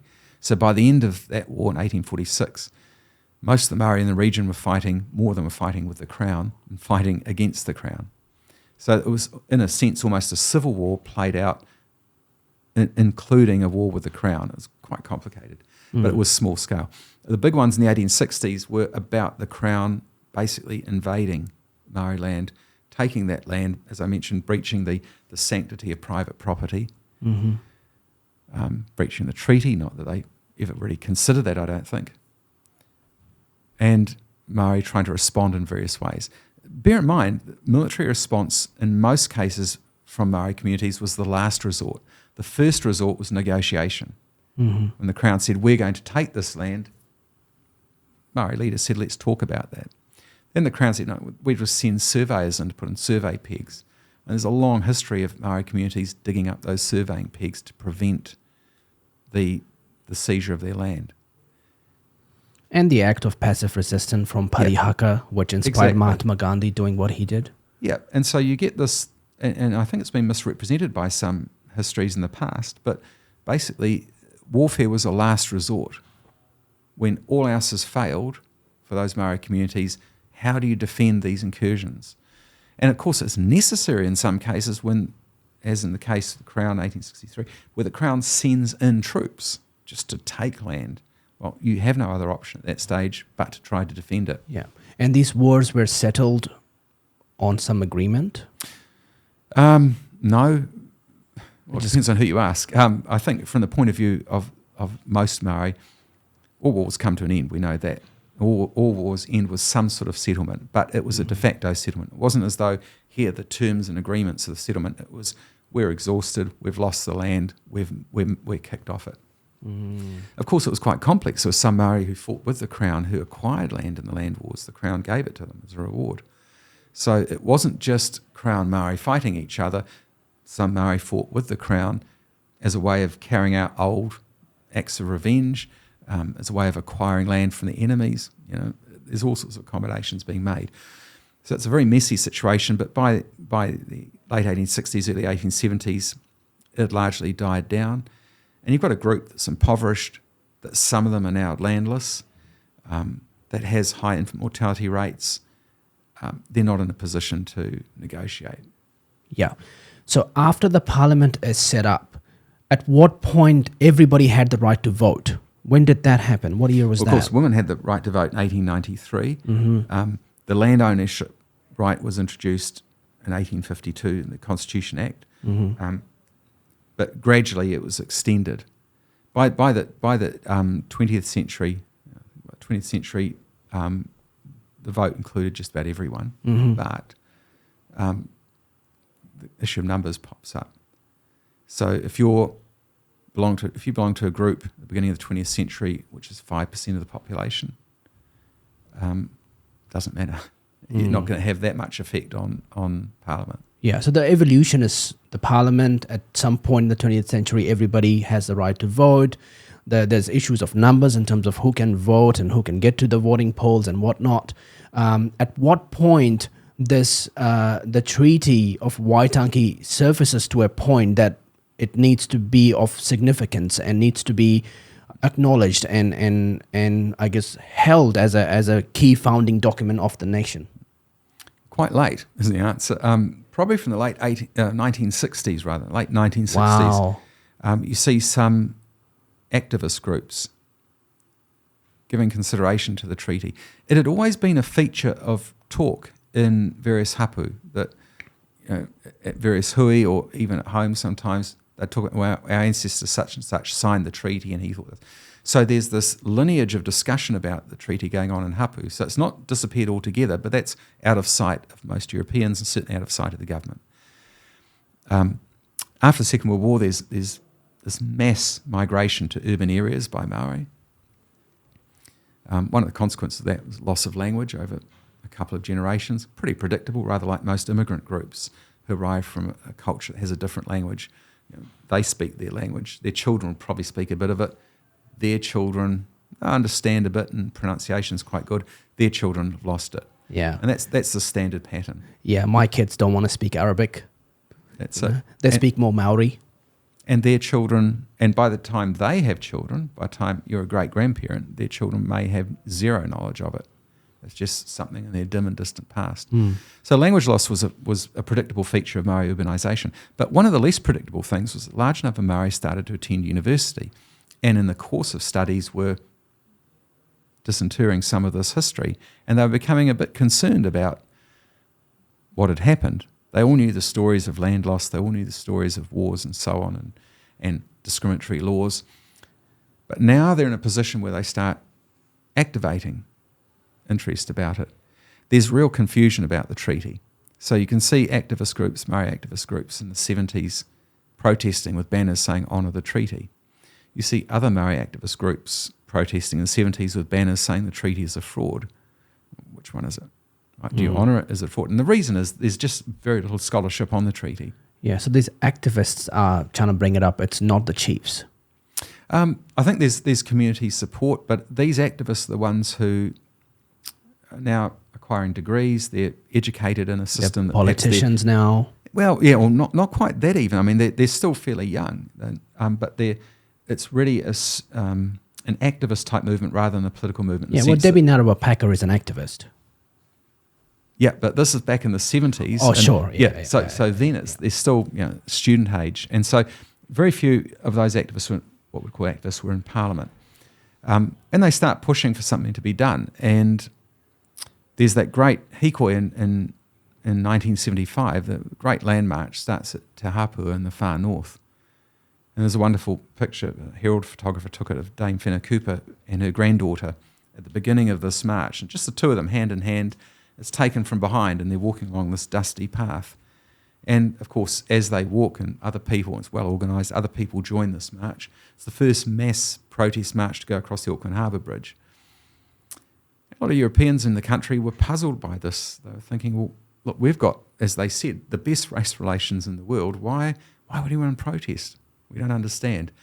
And that really indicated the extent to which the public, by and large, was unaware of all this history, unaware of all these experiences. The march continued, and it ended up in Wellington, and its arrival coincided, well, not coincided, it was planned, with the passage of the Treaty of Waitangi Act, which was the act that would create the tribunal. Now, this was passed in the dying days of the Labour government. The polls are very clear. The election was coming up in a matter of weeks, and Muldoon, leading the National Party, would win that election. The polls are very clear. So this was one of the last acts of that dying Labour government to pass this piece of legislation that would create a tribunal. It had two functions: to investigate treaty claims, any grievances for breaches of the treaty after 1975. So all that historical stuff couldn't be touched. And to try to work out what the treaty meant. That's how little scholarship there was on it. That's how little understanding. So most of the discussion we've had today, the legislators at the time weren't aware of. They weren't aware of British policy. They weren't aware of all this sort of stuff. Partly because it hadn't been researched, but there were some works on it, but the legislators just MPs weren't aware of it. So they introduced this idea of principles. Say, look, we're probably going to disagree on what the treaty says. We can't work it out, make head or tail of it, but we can devise some principles from it. So I don't understand the New Testament. It has a lot of stuff in it, but let's get some general principles. I won't steal, I won't kill, so on. So you don't worry about necessarily the detail or the context or the purpose. You try to extract principles. Now, bear in mind, the treaty was written in 1840, and here we are in 1975, a very different society. So those principles are going to reflect not only the original intention of the treaty, but all the changes that have taken place since. So 1975 is when the principles that are trying to captured the intentions of the treaty into the parliament for the first time. Oh, yeah, well, funny Between enough. 1850 to 1975, there's parliament governing with nothing to do with the treaty. Yeah, so the first laws passed in 1854, the treaty really doesn't feature as an influence on legislation. But even now, 1975, the principles aren't listed. It just says that the tribunal can try to work out what they are. So here's a job for you in the future, Mr. Tribunal, is work out what these principles are. And for the first 5 years of its existence, the tribunal doesn't do much, doesn't cost much, because it can only consider claims for breaches of the treaty after the act was passed. So it took another Labor government in 1985, the Longi government, to amend the act to allow the tribunal to investigate claims going all the way back to 1840. And that's when the floodgates opened. And at the same time, the tribunal's developing what are these principles, what's the essence of the agreement. And there are some advantages and disadvantages of that. If you see the treaty as a founding document, founding constitutional document, say like the US Constitution, how do you change it? So if the US Constitution, for example, didn't allow women to vote, so in the 1920s it had to be amended. Yeah. And there's a formal process of amending the Constitution in a very clear, I think it's 2 or 3 sentences in that amendment, which gives women the right to vote in America. How do we amend our constitutional document, the treaty? Do we add text to it? Do we have an amendment process? No, we have a principles process. So ours is far more flexible. Okay. So we'll say, well, the principle of it is So is our treaty the constitution, or our constitution is what the British established in their parliament? It's basically a bag packed with everything that happened. That's our constitution. Right. So you could argue that it goes back to attempts in the early 19th century to appoint a JP to New Zealand, or magistrate, which didn't work. The Declaration of Independence, maybe that fits into it. Certainly the treaty does. The Constitution Act obviously does, because it's the basis of our current system of government. Statute of Westminster, New Zealand becoming a dominion in 1907. There's all these stages towards independence and all these constitutional stages, and also the practice, the fact we have a cabinet. There's no formal constitutional document that says we must have a cabinet as part of government, but it's a practice that's become something that's embedded in the way we see things. So even our whole system of the Constitution, it's partly unwritten. People say it's unwritten. Well, there are written aspects of it. But it's a collection of all these things, and it's a collection of, if you like, tradition. So rather like the Catholic Church relies partly on what the Bible says, but it also relies on its own tradition for saying this is what is correct in our version of Christianity. You could make a similar case for New Zealand's constitution. There are some documents, but the fact of tradition weighs heavily on how we do things. So we will have a cabinet, even though it's not specifically defined that you have to have one. And so it's that habit or practice of doing things over a long period that contributes to the Constitution. And the treaty definitely features in that. But when it comes to changing the treaty to meet current situations, how do you do that? So, for example, here's an example. A group of Māori get together and put a claim in for radio frequencies. Now, one commentator at the time said, you can't claim for radio frequencies, which the Crown controlled and profited from, because the frequencies aren't mentioned in the treaty. Now, that's a fair argument, but the claimants turned around and said, yeah, fair enough. So how come the Crown owns 100% of these frequencies if it's not mentioned in the treaty? In other words, now frequencies are always been there, but when we discover something, a new technology or new mineral or something like radio frequencies, who owns it? Who has control over it? The treaty doesn't specify all this, but the principle allows for the treaty to modernise constantly. And that's a fraught process. It's not explicit because, and I think this is part of the issue with the current treaty principles bill, there is an attempt to make those principles more explicit. The risk in that, of course, is that the bill is far too narrow in that sense because it only refers to a couple of principles. And the strength of the principles is that they are flexible. They're elastic. They're not rigid. So once you have a rigid set of principles, you're going to have to keep legislating when new things happen to adjust those. And depending on what government you have, they might go in one extreme or the other. Having a flexible system of principles allows for a bit of elasticity in the decision-making process. It's not perfect. Neither approach is perfect. Were the principles in 1975 permanent, or was it for the Waitangi Tribunal to deal with all the, I guess, land taken away and then shut it down and then remove the principles? Well, in 1975, I don't think it was thought through that much. Firstly, really, Seems like nothing's been thought through too much. Welcome to New Zealand. But if you look at what the legislation allowed for, it allowed for claims after 1975, for breaches, rather, of the treaty after 1975 to be the basis of claims. So all that land loss couldn't be touched at that time. So the principles were to allow us to interpret the treaty to cover current situations. And so that's got its uses, I say, in all sorts of areas, commercial fisheries, radio frequencies, all sorts of things that weren't anticipated in 1840. The principles allowed the treaty to be stretched to incorporate. But it didn't define what those principles were. Parliament simply said, tribunal, you work it out. And the courts have had a say in it. Some lawyers have had a say in it. The tribunal, historians, others, they've all sort of pushed these principles, and they've grown organically as well. And so what we have is this collection of principles that are loosely applied, deliberately loosely applied, because that's how they function best, in a way to get this 1840 agreement that was poorly written, which had limited scope to continue to apply now. So, do you think the principles bill right now, which is, I guess, amendments to be more specific about the original principles written in 1975, and you're saying that they don't even cover all the principles, is that the right way to evolve, or do we just move to a place where New Zealand is, and New Zealand is as an identity is defined differently to the Treaty of Waitangi? Because there are people, and it has to include the people who migrated here as Polynesians to this point.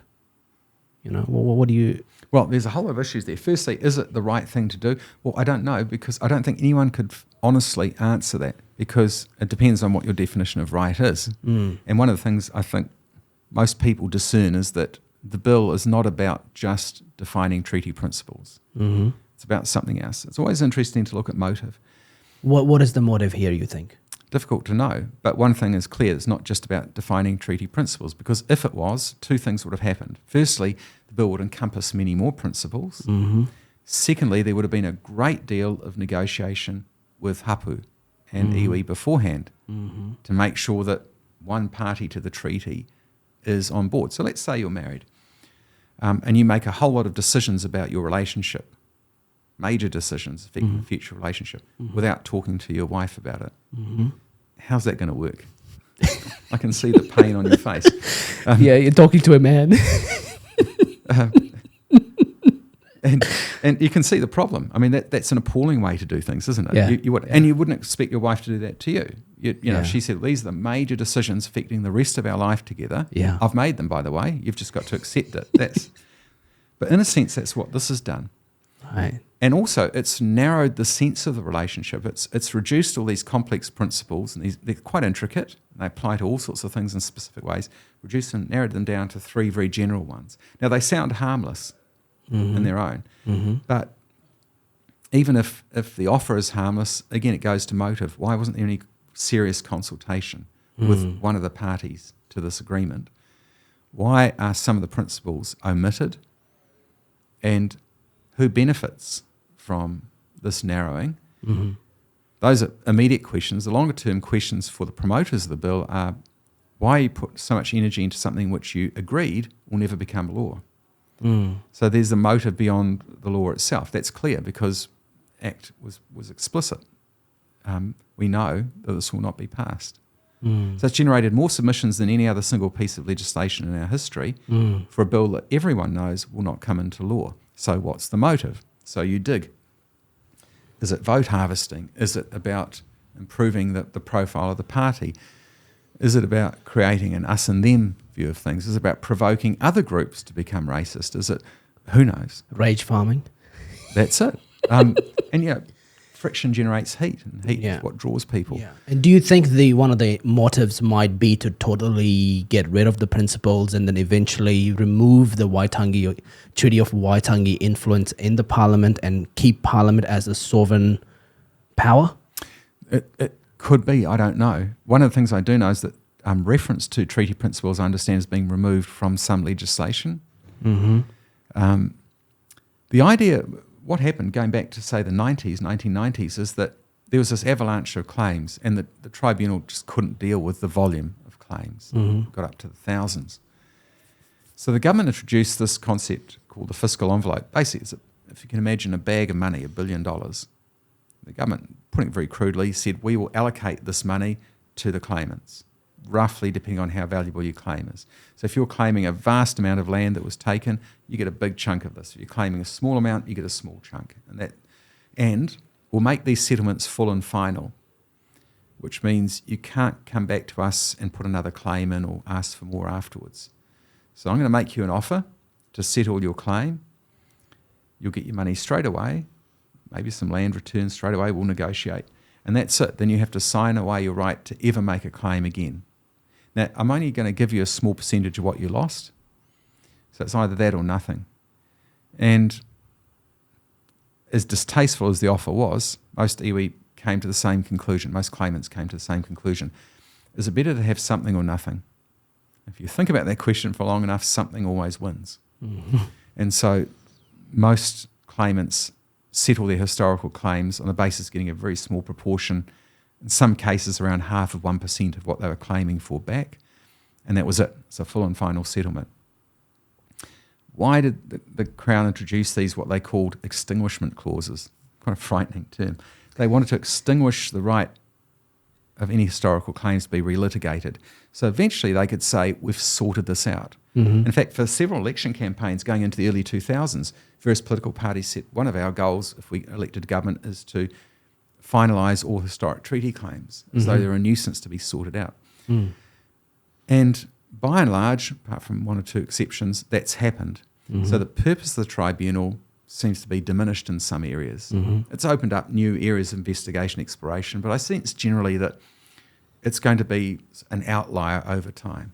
That it's and politics plays a big part in this, and political will, but I do get the sense that that the complexion of the tribunal and its enthusiasm for going into certain areas will change over time. Yeah, and what do you think are the motives of the Māori Party? What do you think they're trying to get out of this? I don't know, and I wouldn't guess, but I'd make one observation. When you see a big hikoi, when you see a haka performed in Parliament, these are all shows of strength, or so they seem. But if you look at history, you'll see these strong outward shows of strength are actually an indication of inner fragility. If you feel fragile about the status of your language, fragile about your political rights, fragile about all sorts of other things, fragile for being at the receiving end of racism, you tend to perform in that way. Right. So fragility breeds that type of reaction. So that's how I'd interpret it. Now, I could be completely wrong, but I think the language in particular is at real risk now. I know there's a lot of optimism about te reo, but I see it quite differently. I think it's in big trouble. And there's a fragility about the language. I think the culture's under siege from all sorts of angles. Maybe the government, but definitely popular culture, which is sort of intruding into everything. Yeah, yeah. Well, what are the troubles of the Māori language and the culture? What do you see? Oh, the language definitely is in big trouble.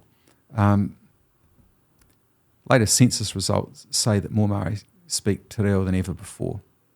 It's, according to statistics, after English, it's the most spoken language in the country. Okay, so everyone's sort of patting themselves on the back. Isn't this great? The language is being revived. Here's a challenge. Go to a night market in Auckland where you get lots of different cultures assembled, and you'll hear different languages. You'll hear Korean, Cantonese, Urdu, all sorts of languages, Samoan, Tongan. You'd be hard-pressed to hear anyone speaking conversationally in te reo. And I know because I spent 18 months doing this sort of investigation with someone who's a fluent native speaker of te reo. And You are? No. Okay. And so With someone? Yeah, he came with me. Oh, okay. And we never once heard anyone speaking Te Reo fluently. I remember I went to an organisation, a Māori organisation, which prided itself as had I think close to 90% of its staff, big organisation, big about, I don't know, 50, 60 people. 90% of its staff were fluent Te Reo speakers. And the head of this organisation took me around all the offices and everywhere else, and we were meeting people, and it's great, and just walking in on activities. And he said afterwards, 90% of our staff are fluent Te Reo speakers. I said, great, but everyone was speaking to each other in English. He said, yeah, that's a problem. So all those statistics say Why is a problem? I think language is always interest-based. Like I'm the first person in my family to speak English. And, I come from a long generation of Arabic speakers. I had no interest in the Arabic language because I loved the things I was interested in was technology. I was interested in business, and the English language gave me that access. And entertainment too. Yeah, so I was not interested in the Arabic language whatsoever. I can speak a little bit, but I wouldn't go to a Sunday market and talk in Arabic with someone. I would speak in English with someone. Right. And so it's, I guess there's a layer of interest in why people pick a certain language. There is. Well, I mean, one of the problems, of course, is self-identification of fluency. That if you're asked in a confidential survey, never going to be checked, do you speak this language? Yeah. A lot of people are overconfident. There's research which shows this, that people overestimate their own fluency. The reason why it's a problem is that if a language isn't being spoken conversationally, we have challenges with how it's going to survive. Right. Now, you can learn it as a second Does language. it need to survive? Well, that's a moral question. As part of evolution, Well, there's a lot of Māori New Zealanders that, they're just New Zealanders. one of the things that UN research has shown is that around the world, languages are disappearing. That's been the trend. And I think the last 20 years, literally hundreds have disappeared. It's not one or two, hundreds. Wow. In Europe, some countries are facing what's known as digital extinction of their language, which is that the language doesn't have enough of a threshold online in various sites to allow it to survive. So it might be a country that speaks a particular language, but most of the online content's in English. Go to Dutch universities, most of the classes are in English now. So English is sort of intruding everywhere. Everyone knows that, but the key thing to remember is it's proportionate to the expense of other languages in retreat. So every step that English makes somewhere is a step another language loses. Is the world a worse place if it's only English? Well, that depends on how you see the importance of languages. So in terms of ease of communication, it's a great thing. If everyone speaks English, it makes life so much easier. New Zealand English is beautiful. I did my master's in business in British English. Very heavy, very sophisticated. New Zealand English is like you're wearing jandals and you're having conversations. It's very simple. And that's one of the great strengths of English, is it's not culture bound. So the single biggest accent group in English is the accent of English spoken by people in India. More people speak English with that accent than any other form of English accent. Yeah, and India has done really well to mix the two languages. They talk in Hindi, but there's a lot of English words in there. That's happening. Yeah, and I think that's also happening in New Zealand a lot. A lot of Maori people would speak in English, but they throw in a lot of Maori words. Yeah, and some people look at that as a good thing. They say that the language is making a comeback. I think that's a danger sign. Okay. Because English has a colonising function as well. So you take sort of Indian words. The argument here is if we use words in Te Reo in our sentences, somehow that's good for the language. Te Reo is going to survive, and because we're saying kia ora or whānau or hapu or waka or whatever. We're using these words and people sort of know kai, that sort of thing. Yeah. And so Te Reo is making a bit of a comeback. That's a deception, because English is colonising those words and making them part of English. So if I talk to you about shampoo or bangles or veranda or bungalow, they're all Indian words. Okay. But do you speak Indian as a consequence of that? No, you don't. So, this is the point. There are dozens of words from all sorts of languages that get incorporated into English. English colonises those words and claims them as its own. So it's a real problem. And the other thing too is if you use Maori words in your English vocabulary in New Zealand, great. But then you go to live in Canada and you're the only New Zealander in your community, you won't be using those words. So it's actually, you need a community in which it functions. And New Zealand's a very, very, very small community. Yeah, and the internationally. usefulness of a language is important as well. You know, if you want to grow up and work in, let's say, the United Nations or in that world, you must speak French because they'll send you to Africa and you have to speak French. You know, the Arabic language is spoken by millions and billions of people, so there's usefulness of that. The Spanish language, same thing. There's millions of people speak the Spanish language. With the Maori language, if we're gonna get all of our kids to kind of speak as much as Maori as possible as a way to kind of try to protect that language, bring the language back, they may be able to converse with it and do work in the workplace and trade and do commerce and have conversational, entertaining conversations at a Sunday market. But that's not useful when they go travel. It's not useful when they go around the world. Yeah, use is one of the arguments that's often applied. That may be the case in a purely practical sense, but I think there are other values in having the language. The connection between language and culture is crucial. Here's a sort of question: If you I guess I'm talking about choice. Yeah. Like when I went to an English speaking school, and I had the choice to. I was mandated to learn Arabic for an hour a day, and then I had the choice to choose French, Spanish, something else. That was my choice, but my main language was English. Well, okay, so there's a couple of issues. Firstly, if we look at compulsion at schools, language compulsion doesn't lead to fluency. That's been proven around the world. So you could look at Wales, for example. Wales has compulsory Welsh in primary and secondary schools, and an absolute number of speakers and in proportion to the population. In both measures, Welsh is in decline. Irish has been compulsory in Ireland for over a century now in schools, and the Irish language has recently been described by the UN as being in a critical condition. Now, the key thing about Wales and Ireland, this is compulsory language of the majority culture, and it's not working. And you can say the same in Luxembourg, part of the three language policies in Singapore, Catalan. You can go around the world and see examples where compulsory second languages don't actually achieve fluency in the language. So that's one of the warning signs. If you think that's the answer, good luck, but that's not going to work out so well. The other thing, I'd put it to you in a question like this. Let's say you're driving along the road and you see a museum, and the museum's on fire, and all the cultural value of that museum is at risk. What do you do? And you need a strategy to put the fire out to save the culture. And one of the arguments about te reo is it's a holder of the culture. It's not just about communication and words, but it's a way of understanding and appreciating the culture. And if that's at risk, you take drastic measures to save it. The problem is no one's really come up with a good solution yet. And that sounds terrible because a lot of people who are very well-meaning put a lot of effort into it. But you'd have to say, where is the language? Where is it? So if you watch TV, which fewer and fewer people do, you might hear some words in te reo, but the number of people watching te reo only television is minuscule. The number of people using it in a conversational living way is very small. So the risk is that it will survive as a formal language in the way that Latin survived in the Catholic Church for hundreds of years, or Old Slavonic survived in the Orthodox churches in the East. It's a ritual language, a formulaic language used for ceremonial purposes, and people will be quite fluent in it, but for all intents and purposes, it's not a day-to-day language. Okay. What about the Maori schools?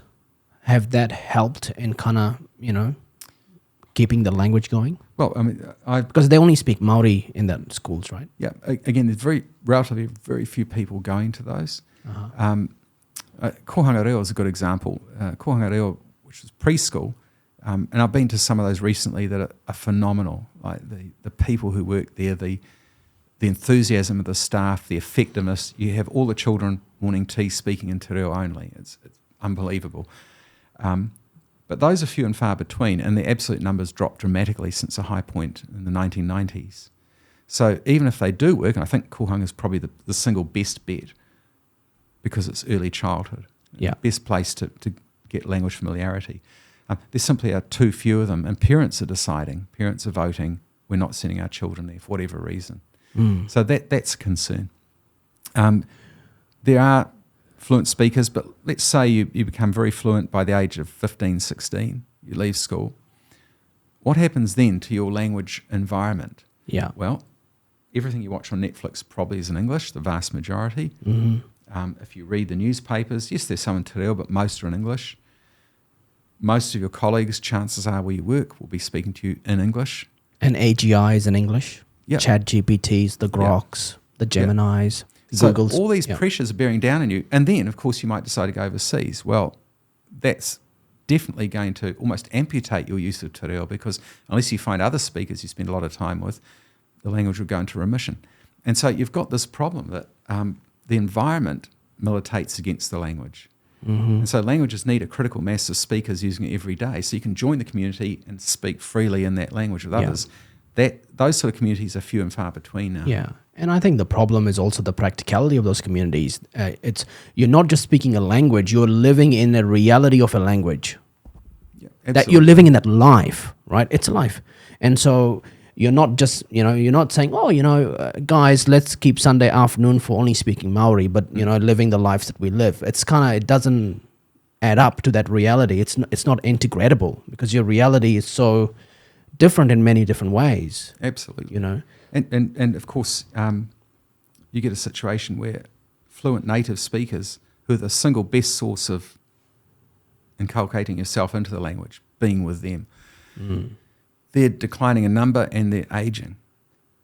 So most of the te reo speakers now are second language speakers, and there are challenges with that. And the big challenge with the second language speaker of any language is the transmission mechanism. So if you're going to transmit your second language to your child, you have to be in an environment where everyone else speaks that second language. Otherwise, it's just not going to happen. Yeah. How do you? It sounds like you're of the view that we have to save the language and protect it and keep it, and language is valuable. How do you see us doing that as New Zealand? Well, this is the problem. No one's come up with a system that works. I mean, every year at Māori Language Week, there'll be someone has a new app, or someone's come up with this research which shows this, and there's a lot of self-congratulation that goes on, and things are the best they've ever been for the language and so on.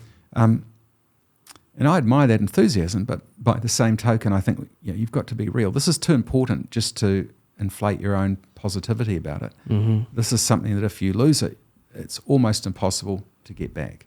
Yeah. So I think, as I say, it's like the burning museum. You can say, well, yeah, one wall's burning, but the other three are okay, so we'll leave it. Or we'll come up with some strategies to encourage the other three walls not to burn down so quickly. Or all these sorts of things. You have to take drastic action immediately to protect those treasures. Yeah. And it's about output. It's like, where are you putting this energy for that output? Like, you talk about the Western world we live in, the commercial world we live in. You take the Māori language, you push it through the All Blacks, the New Zealand national rugby team. The output is enormous, right? The world loves it. The world, they'll spend $1,000 for a ticket to go watch the All Blacks do the haka, and it's a fascinating feeling. I've been in the stadium, and it's like, whoa, when the haka comes on, I feel like this tiny, because it's the force of it, right? So it's the output, the commercial output of it is also interesting.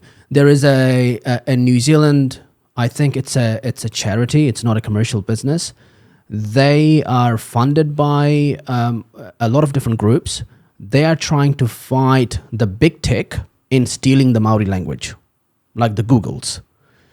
You talked about how the English language is taking Māori words and making it English, and so they're doing a lot of I can't remember the name, but I'll send you a link of it if you're interested. But they're doing a lot of amazing work in this world of AGI now becoming a real thing. They are trying to protect the Māori language and trying to use the Māori language in the digital world to be used as a indigenous language that can be conversed with. Yeah, and I mean, there's merits in that. But perhaps one of the ways of approaching this is to look at what makes English so successful, because it's not an easy language to learn. It's not an easy language to spell. It's a beautiful language. Well, and beauty is in the eye of the beholder too. I love the language. I mean, if we worried about beautiful languages, no one would speak Welsh or German, Yeah. But so what is it that makes English successful? The application of it? It's transnational, it's transcultural. You can belong to any culture and be an English speaker, and no one's going, wow, you speak English. It's transcended all those boundaries. It doesn't, for example, put great emphasis on pronunciation. In fact, there was a study done on the Queen's English, literally, the Queen's Christmas broadcasts over several decades. Her own pronunciation changed. So there is no benchmark, in effect, as to what constitutes the correct pronunciation of English. Yeah. And that flexibility, not worrying about pronunciation, not worrying about culture-bound things or protecting. No one goes around trying to protect English. Yeah. I get a lot of slack for my pronunciation of English because the Arabs speak a specific style of pronunciation. So when I speak with my family members back home, mine's very different. I've kind of deliberately evolved it to be different. But for example, Arabs don't pronounce the word P, the sound of the P. It's ba. They only have ba, right? So a lot of the conversations when it happens, it kind of sounds, there's a specific sound to the English language when the Arab speaks it, and mine's way off that, which is fun. But I think that's a really good point, that the English language. But I think, for me, it was all about, there's a lot of amazing Westerners that spend time in the Middle East, try to create highly tolerant societies away from radicalism, away from radical Islam, and the English language has played a very huge role in let's say the creation of the UAE. It's the British and the Americans were there to help create that as a nation and encourage English language. But also, they've done a really good job at retaining the language, the Arabic language in the UAE and the culture. It's 9 to 10 million people live in the UAE. It's like you almost have two different governance going on. 1 million people are indigenous. They only have the right to be citizens, and they have access to different services from the government. And then everybody else is an expat. They come and engage in that environment, which is mostly English. They're not forced to learn the Arabic language. They are incentivized through the privatization sector. You don't have to pay tax. You earn really good money. You work on crazy projects, right? We want to build towers? Go do this. You want to do Formula One? Go do that. And it's a playground. People go, and for a lot of people, as you do 5 years over there, you can come back to New Zealand. That's your retirement. You don't have to really do anything else. And I always explore that as a concept of how New Zealand can adopt such a model. Because the UAE and New Zealand, they work together a lot. We just done a new deal, a trade deal, which is 98.5% tariff-free. There's about $1 billion trade that goes between the two nations. It will grow to $5 billion. There was the Dubai Expo that happened in Dubai, and the pavilion of New Zealand was designed by a Māori artist from Jazzmax. There was an indigenous, festival during that time, and that was led by the New Zealand Māori and the indigenous Arabs of the UAE, and included all the other indigenous peoples around the world. And I always sort of wonder, is that a model that can influence some of the models here to save the language, to protect the rights, of the chiefs, the land of the Māori people? Can there be multiple governance model, whether it's a different parliament for the Māori people? Those are some of the ideas that I explore and discuss from my own unique experience growing up in the UAE. Yeah, and who knows? I mean, one of the things that seems clear is that some people are keen to experiment, to push the boundaries of what we do at the moment. With the linguistic one, it's a challenge. They're real. I personally have grave fears for the language. I know it will continue to be used in marae on formal occasions and so on, but as a conversational language, there's it seems like the issue is kind of amplified by the media. Like the stuff that I'm learning from you right now, it's the stuff that, I've been here 15 years. It never comes across. Yeah, well, there's a whole industry in what they call language revitalisation, which is promoting the language. And as I mentioned, the people I've come across involved in that are sincere, and they're they're committed. They're serious about it. But there's very little, and you can check this, there's very little literature about the concerns for the language. Most of the stuff that's published tends to be, this is a technique that works, or the gains are great. I mean, I was reading through some reports in December, and they were all saying how wonderful things are. And I was puzzled by that. I thought, well, how do you define wonderful? And the measures aren't good. The measures of fluency aren't particularly good. But, you don't have to worry about the research. You can actually go out in the community. Go to Queen Street, for example, and we're in Queen Street now. And you'll hear people, again, it's one of the main streets in the biggest city in the country. Where is Te Reo being spoken? And this is the problem. And why isn't it appearing on advertisements, apart from state-funded advertisements? Why don't private companies have advertisements solely in Te Reo if it's the second most spoken language in the country? Well, the answer is self-evident. So there is a crisis there, and I think we need some drastic action to deal with the language. Yeah, and it seems like, I guess politics is an indication of what the public appetite is. It seems like the public doesn't have that appetite for, and it seems like this is a shame, because no one. See, the thing is, if Te Reo was promoted and it becomes more spoken popularly and so on, if that's the objective, no one loses out of that. No one's worse off. So if my neighbour starts speaking Te Reo to their family, that doesn't affect me. I'm not somehow injured as a result. In fact, I'm enriched because there's more cultural understanding as a consequence. Yeah, my daughter started school in September, and she loves the language. And they had a dance day, and she was right in the front, and she was doing all the Māori dances. And to me, that was almost like she's kind of tapping into her indigenous roots, because she's an indigenous Arab, and there are a lot of similarities between the culture and the language. So I feel like she's almost enjoying it because it's there in the body. It's there in that DNA. Maybe that's the answer, that the culture is an antidote to sort of bland, universal culture that we're surrounded with. And it is bland and it is a bit universal. So there's nothing especially particular about it. So when you talk about English speaking, no one goes, oh, New Zealand. If you go anywhere in the world and say English speaking culture, no one thinks about New Zealand because it's just taken for granted. And so much of the media stuff we hear as well about the Māori people is always through this optics of they are the oppressed people.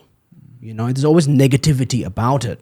And I wonder whether that has a way to put people off from engaging in that language or being part of that, for the fear of being seen as, a lefty or a radical lefty or an activist or, Well, the oppression narrative is that's appeared in many parts of the world, and it's never really produced much fruit.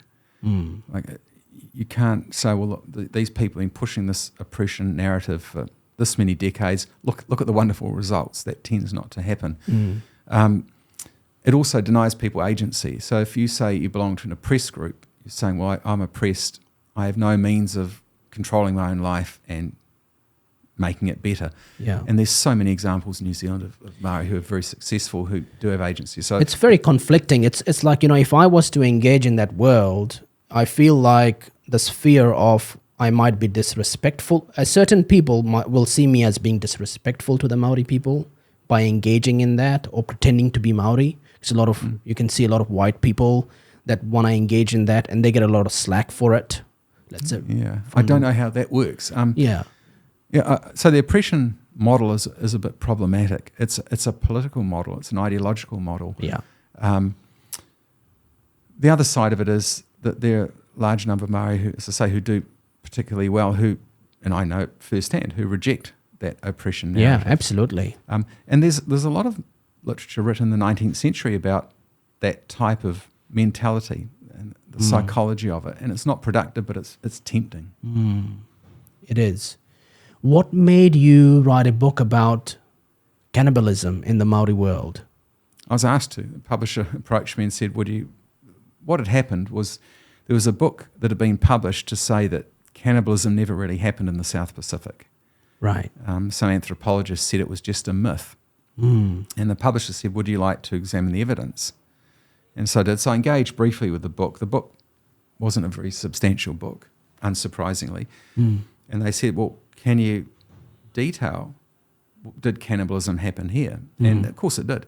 Oral histories are full of episodes of cannibalism and the reasons why.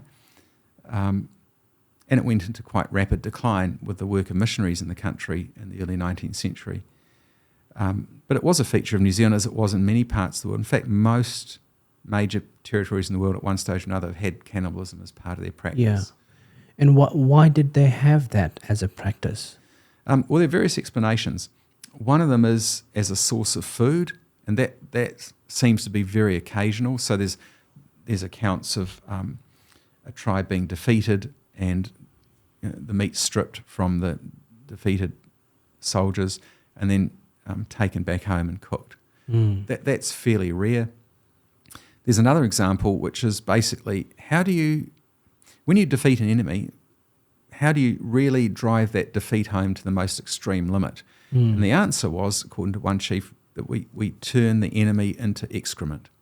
Right. So we will eat them, and they come out as excrement. That's the most degrading thing we can do to our enemy. Right. It symbolises total defeat.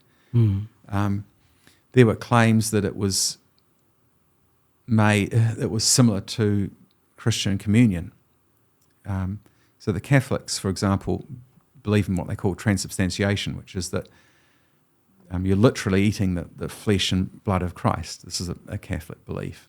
Yeah. And so some Maori said, well, look, we do the same thing. It's a symbolic ritual thing of consuming someone, consuming their mana and so on. Yeah. So all sorts of explanations are given. But the fact is that the practice did take place. How much of that took place in New Zealand? It took place, according to oral histories, just about everywhere, because every oral history has either a history or a song or a chant which refers to cannibalism. Was there a lot of fighting and infighting across the tribes in New Zealand? It's tempting to say yes, because tribes were well defended, so hapu have good defences. A lot of effort was going into military preparations. So there's this perception that everyone was perpetually at war with each other. Yeah. But sometimes, wars are really expensive. And especially for traditional economies, you can't afford to have all of your fighting age men away fighting and potentially being killed. Who's going to produce the food? Who's going to do the building? Who's going to do the fishing? They're damaging to the economy. So although Maori society might have looked militaristic, heavily militaristic, a lot of it was a very subtle form of diplomacy. I'll give you one example. There were these two warring tribes, and they approached each other on the shore of a beach. And one of them did this really described as really ferocious haka just before they attacked. The other one responded with an even more ferocious haka just before the war. And having both done their haka, they just retreated. So they both sort of showed their teeth, as it were, and showed their eyeballs and said, we can do this to you, we can do this to you. Satisfied with that, they went away. So why did that happen? Well, it was a form of diplomacy. It was a reminder of, we have the military capacity to inflict huge harm on you. The other side was saying the same thing. And of course, the wise thing to do is exactly what happened. We know now we're both very strong. We can both cause huge damage to each other. So let's consider that in future actions. Was that the origination of haka? This idea of war amongst the Māori various people? Have various explanations. One of them is that it arouses a sense of wanting to fight or heightens the sense of fighting. Yeah. And there are various psychological explanations for that. But its use, and it wasn't used as a performance thing, it was used for, as I say, for warfare, but also for diplomatic means. So if you can put on a big show of force, and a terrifying show of force, there's no need to fight and expend all that loss of life and wasted hours sending people away. Yeah, and today you just need a nuclear bomb. That's it, maybe. Yeah, it's super fascinating how haka has survived, and I guess we see it as a performance today from, I guess the All Blacks, they do it the best. But you see it as a dance at school, you see it as, all sort of celebrity things that go on. This is one of the paradoxes. It's more popular than ever. Yeah. But the question is it used authentically? So it was used as part of a very intricate structure of diplomatic relations and an intricate part of preparation for and conduct of war. So it knitted itself into the culture in a specific way. That thread's been pulled out and put on display somewhere else. Yeah. We can all see it now, but is it part of the fabric or not? And that's the challenge. When you extract bits of culture and you make them into performance aspects, are you diminishing the strength of that culture? Are you making it just sort of a parody of performance culture rather than something more substantial, which it was? Yeah. What is the state of history in New Zealand in terms of people awareness of history, teaching of history, history in curriculum? I've read Ned Fletcher's book on New Zealand history. What do you make of that state of history in New Zealand? So you've got people like Ned Fletcher who have done, I think, an astonishing job. Like his book's superb. My only anxiety would be not enough people read it. I think everyone should read it. It's a great book. Yeah, and there are other great books too. But when you look at the state of history generally, I think it's pretty impoverished. What I said earlier on, I think applies more generally, that people have a caricature view of New Zealand history. So Indigenous population raided and almost destroyed and everything stolen from them by evil colonisers, and the rest of the history is an attempt to resolve that. And that's not only simplistic but wrong in many areas. When it comes to what's taught in schools, it's pretty narrow, it's pretty ideological. I think it's based on some pretty poor understandings of what history is. So one of the examples is this, what's talked about in the curriculum of cause and consequence, that look at the causes of something and the consequences of it. And that seems to be straightforward, except that that's not how history works. That's a hindsight view of history. It's looking at history backwards. I gave the example to someone else recently. If you look at your own life, look at the last 20 years of your life, you can see easily what caused this consequence, what caused that. And you could map it out. You could write a book about your whole life, and I did this and that happened, and this. You can see the cause and consequence. Problem is, we don't live like that. It's easy to look back and describe it, but if I said to you now, I want you to predict the cause and consequences for the next 20 years of your life, you can't. You can't do it for this week. That's how difficult it is. So the idea that people live in a world of cause and consequence is great if you're looking back at something and describing patterns, but it's impossible when you live through it. History has to be understood from the point of view of the people involved at the time and the context, not from the arrogance of looking back and going, well, they should have done this, so why didn't they do that? Yeah. Because we can do that to our own lives. We can sort of kick ourselves, why on earth did we do this? But at the time, it's different. Yeah. And you see that hypocrisy in a lot of the politics that goes on, in terms of always blaming the other group or the other side, and, their way is perfect. What is the curriculum today in New Zealand in terms of the history teachings? I know that they were trying to rewrite the curriculum a little bit to kind of capture the Māori history, but there is questions around who was involved in that. And again, it was a pretty poor process. I mean, there's a lot of detail, but to say it was a deficient process. Certainly, it looks like a lot of the people involved lacked particular expertise in certain areas. That's pretty clear. And I mean, I get phone calls and emails from teachers across the country complaining about how bad it is. I think the sad thing about this whole revival of the Indigenous culture is it's one of the optics that's been created is hating white people, or white people being racist, or I had someone else on my show yesterday and he was like, David Seymour is a racist. I'm like, okay, explain that to me. Why is David Seymour a racist? What is your definition of racism? And so I do see a lot of attacks on white people as well, which I don't think it's appropriate. Well, the attacks on anyone aren't appropriate on the basis of who their parents were. I mean, it's actually quite a silly thing to do. Yeah. I've experienced that as well. I mean, I've been at the receiving end of it from time to time. And I do struggle to take it seriously because, why on earth would my ancestry bring anything to bear on what I do? It's silly, really. Yeah. The other thing too, it's silly when you consider it more generally. So if you look at this issue of diversity, people talk about one group being different from another, but you'll find within major groups there's a huge spectrum of diversity. There's more differences within groups than there are between groups. So, for example, you and I, we've probably got lots of similarities, but I could look at my cultural group and find people I disagree with violently who are totally different from me. So there's massive diversity within groups, but there's similarities between groups. Yeah. And so that the binary sort of you're this group, I'm that group, we're different. Yes, there are differences, but the similarities are so much greater.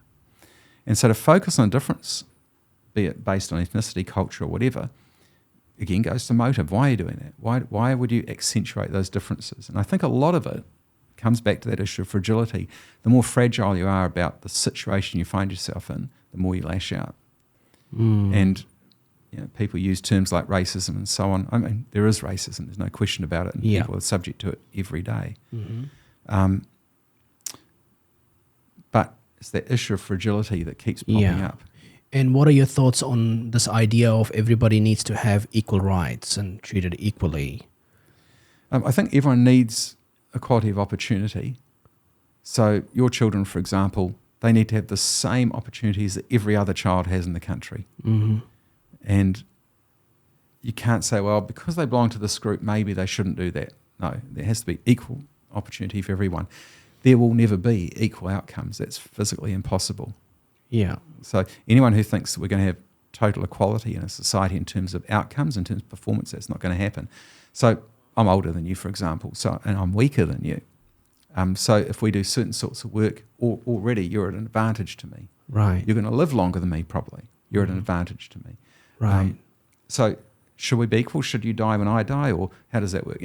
What sort of equality do you want? So equality of outcomes is impossible to achieve. Yeah. And if you want a measure of that, ask anyone who's got, say, 2 or 3 or 4 children. Are all your children going to be the same sort of person? Are they all going to have the same sort of job? No. They're going to have a range of jobs, a range of outcomes in their lives. Now, genetically, they're all the same. Biologically, they all stem from the same parents. How is that possible? Because that's the nature of things. All your children will have the same opportunities, but their outcomes will be different. Yeah. We know this. So the idea that you'd force equal outcomes onto your children is preposterous. But the idea that you give them equal opportunity is crucial.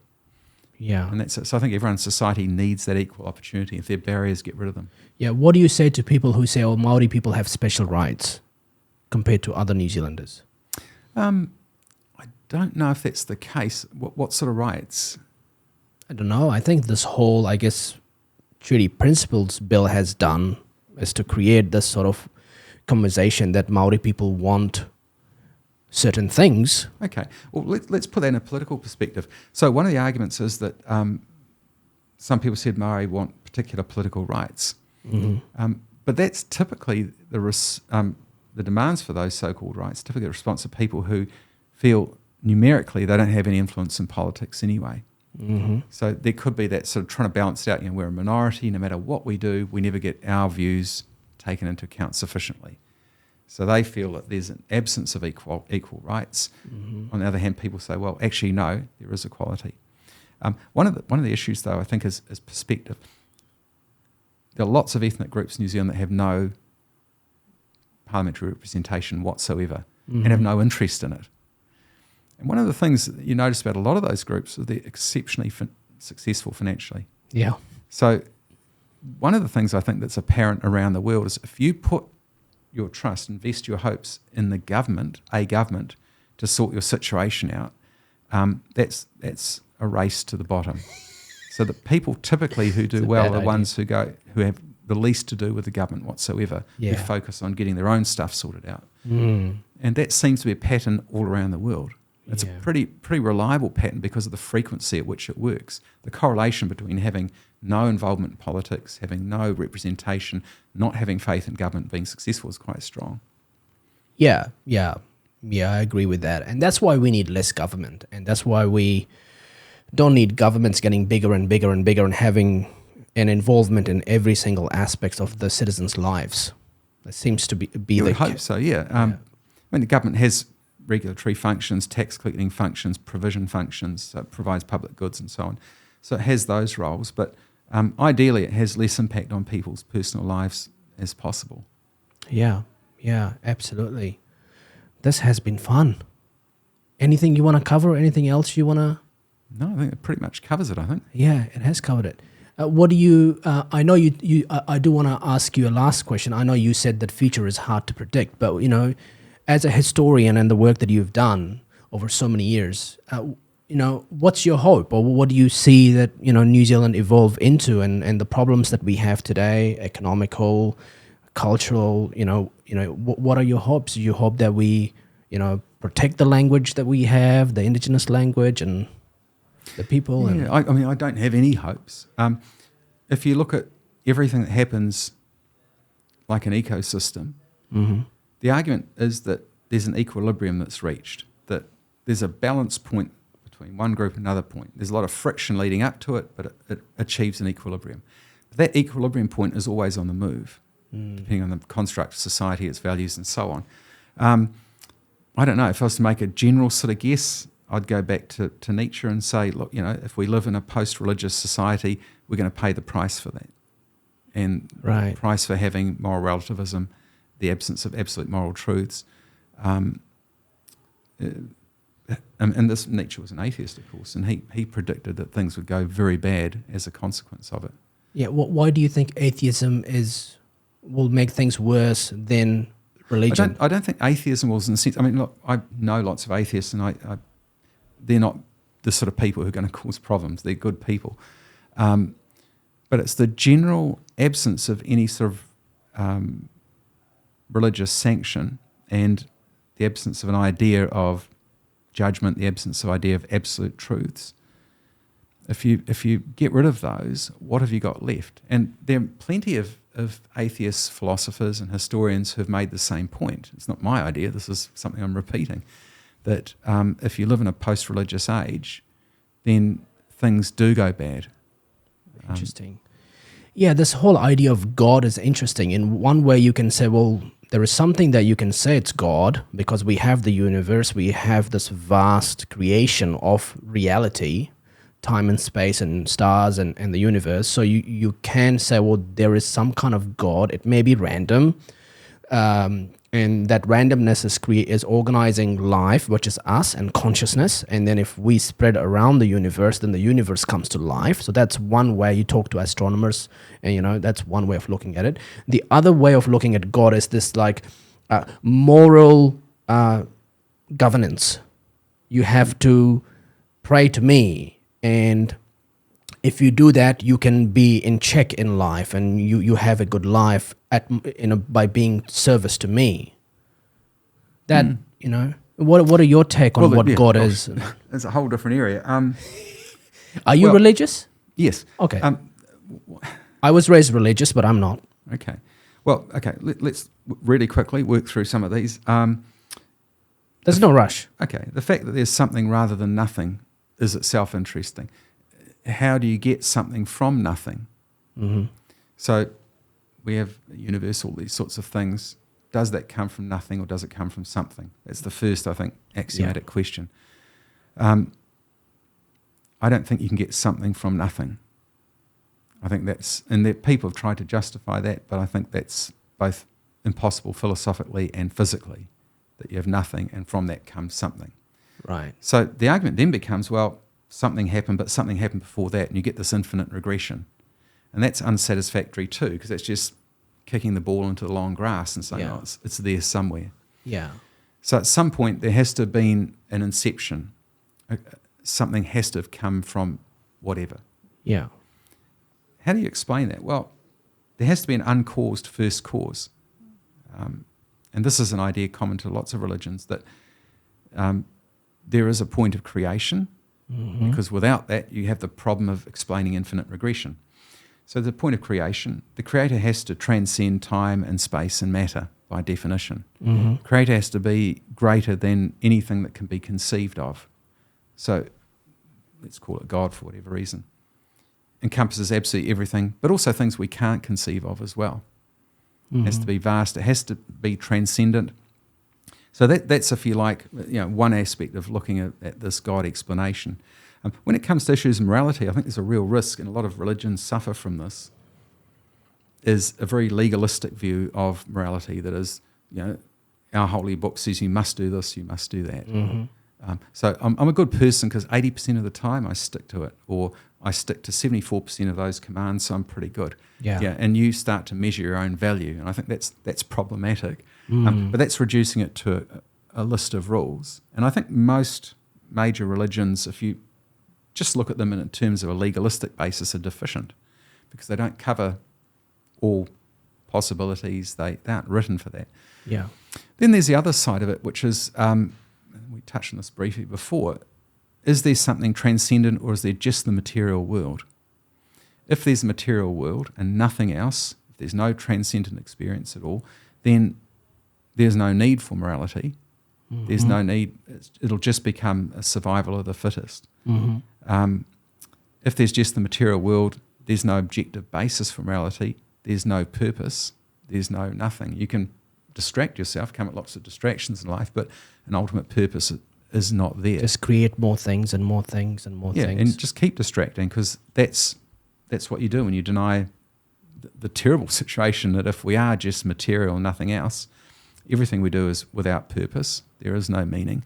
And when we die, that's it. So our whole existence is without purpose. And that ought to weigh on people. There's the fact that there are a whole lot of non-evolutionary aspects of us, things like altruism without any benefit, or I suppose just the fact of consciousness itself. Why do we have that? There's no evolutionary requirement for it. Mm-hmm. So it's all these sorts of things. And then of course, you get to particular books, sacred books, and you know, they contain... so if you look at the Abrahamic religions, they all contain things that shouldn't exist. So if we look at, say, the first 5 or 6 books, say the Old Testament or the equivalent in Judaism or Islam, these are written by people who are very unsophisticated. I mean, these are people who, by definition, never went to university, weren't particularly well educated, peasants, nomads. And yet, the sort of insights that they contain have produced huge amounts of incredible scholarship over centuries and some very serious high-level scholarship. That shouldn't be the case. If these are written by people that simplistic, there's no way that they could lead on to that sort of sophistication. And that gives you an indication that something's going on there. There needs to be an explanation for it. Yeah, in one way, I look at it from an evolution perspective to try and find the truth, is that of truth, whether God exists or not, is if we burn everything now, take all the science that we know and put it in a pile of, and gas it and burn it, and we do the same with everything that's religious as knowledge and just burn both, there is an argument that science will come back exactly how it is today. Yep. Through experiment and test. There's an argument that the religions that we have now will not return the way it is now. Right? So that makes this argument that if God is real, and 2,000 years ago God sent his people once on this planet, because maybe he's busy, just once, you got to go sort these people out. I know you're peasants and you're not smart, but I'll give you some insights. There you go. Judaism, Hindu, Buddhism, Islam, Christianity. Will God say, "Oh shit, these guys have burned everything. Let's send that Jesus again. Well, Jesus, you need to, There's a whole lot of problems. 2.0. Firstly, you're right. I mean, if you destroy all the science, eventually we'll come to the same conclusions. That's not difficult. If I pour this water over all this electronic equipment, it'll probably damage the equipment. Mm-hmm. Now, if I didn't know that and I did it, I'd learn the first time. And so I've got a scientific discovery I know next time. So scientific discoveries follow processes like that. You experiment, you observe, you predict, so on. Mm-hmm. But the idea that you'd somehow erase all religious knowledge is only partly possible. Right. So yes, you could say, well, we won't have these religious books. Now, that's already happened. They're obviously in places like China, for example, where religion was outlawed, in parts of Eastern Europe where religion was outlawed. Wow. So we know the answer to that experiment. You get rid of it, but people still have that longing. In fact, what happened probably inadvertently, if you look at some communist states, is that the state and its leadership became the new religion. So the religion shifted its focus, but that's not to say that religion would disappear. Now, what you're saying is the particular content of particular religions wouldn't be recreated unless there was another divine intervention. And maybe there could be, I don't know. But it's but certainly the desire for religious experience exists even in non-believing states. And there's that famous quote. I'm paraphrasing it, but if you stop believing in something, you don't end up believing nothing. You end up believing in everything. In other words, your idols just change. The things you pursue, the things you devote yourself to, just shift. Yeah. Yeah, there's a kid that's been cancelled in Taranaki. He's in high school. And he's been cancelled by his school because he wrote a speech for a speech competition at school. And the speech was titled The Decline of the Western Civilization. He's a 15-year-old kid. And you read the speech and you go, oh, man, what's going on in that brain of yours? And obviously he points to Christianity. And his parents are not religious people, by the way, which is funny as well.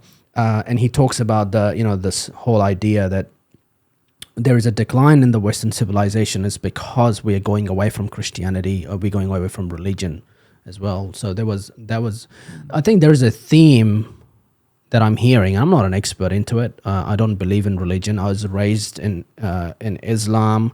I had Bosch Forsten on my show a couple of months ago. He's a cartoonist. He was raised Muslim in the Albanian Bronx community. Now he's not a Muslim. He's a cartoonist, and he's drawn Prophet Muhammad 600 times. He's had thousands of death threats. He's been shot at. He's had FBI come into his house, knock at the door, trying to figure out how they can protect him. He's threatening to the Muslim community because he talks about the truth of what he sees of Prophet Muhammad being a warlord, Islam, a religion that was created to not, the findings of God or the discovery of God, but it's a war-based mechanism. That's why we have all these terrorisms. And since 9/11, there's been 70,000, terrorist attacks. So it's very interesting. And that statistic doesn't mean that every Muslim is a radical person. I think there are a lot of Muslims that will talk about how the religion is about peace and other things. But it's all very fascinating. This whole concept of religion and how it's contributing to... How would you try and, I guess, bring back religion in modern society today to... Well, I wouldn't. I don't think anyone can. I don't think you... To try and... As soon as you start nudging people, let alone forcing them into something, that's counterproductive. So, I mean, anyone who says we must or we have to, I'm a bit cautious about that. The free will is crucial.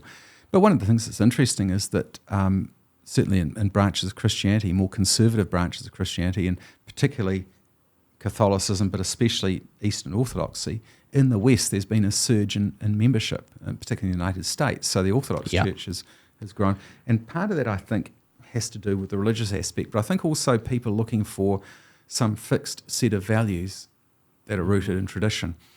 To me, that's not necessarily religious. That's more cultural, more perhaps looking for a surer footing in an environment where there aren't many places to get a sure footing. Yeah, I guess people can... you're right. I think Christianity has kind of had a surge in 2024, and I've seen it through my world as well. And part of it, from my conversations with people, is, they've had enough of this whole... I guess the liberal lifestyle has taught a lot of people that, you're not really happy. You're not at peace. It's just therapy after perfection after perfection after, the living a life of censorship and getting along and this and that. They've led a lot of people to be quite lost.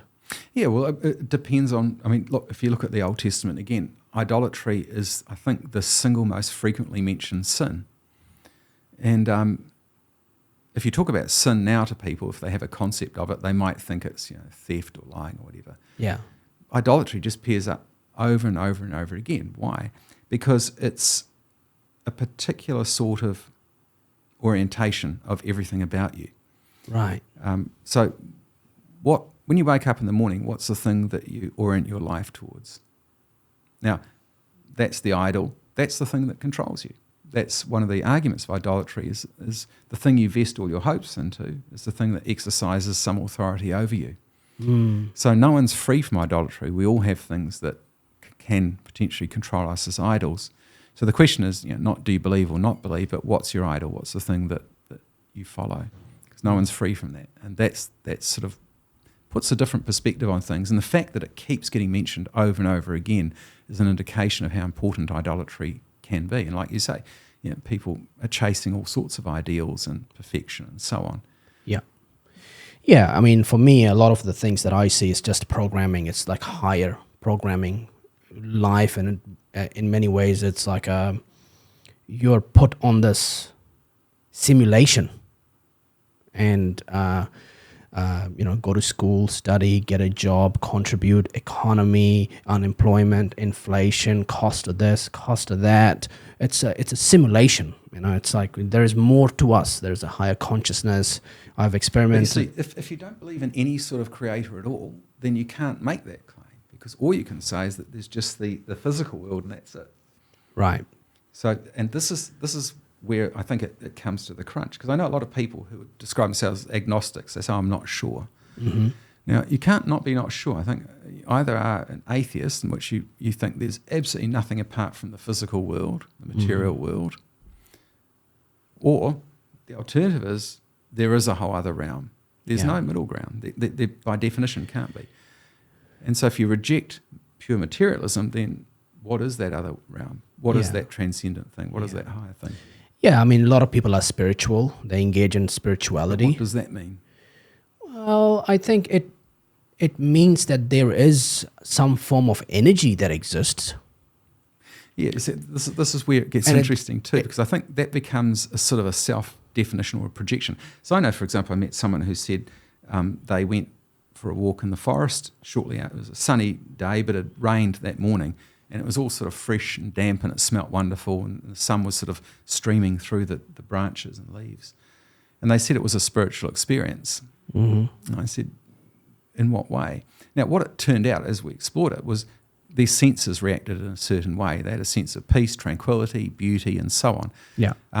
If they were blind and had no sense of smell, it wouldn't have been a spiritual experience for them. So that was a sense-driven experience, which they interpreted to be spiritual. Or someone's feeling very relaxed and peaceful. Yeah. It's spiritual. No, you're just relaxed and peaceful.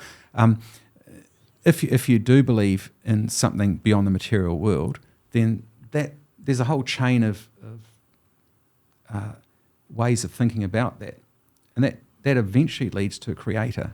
There's no alternative apart from that.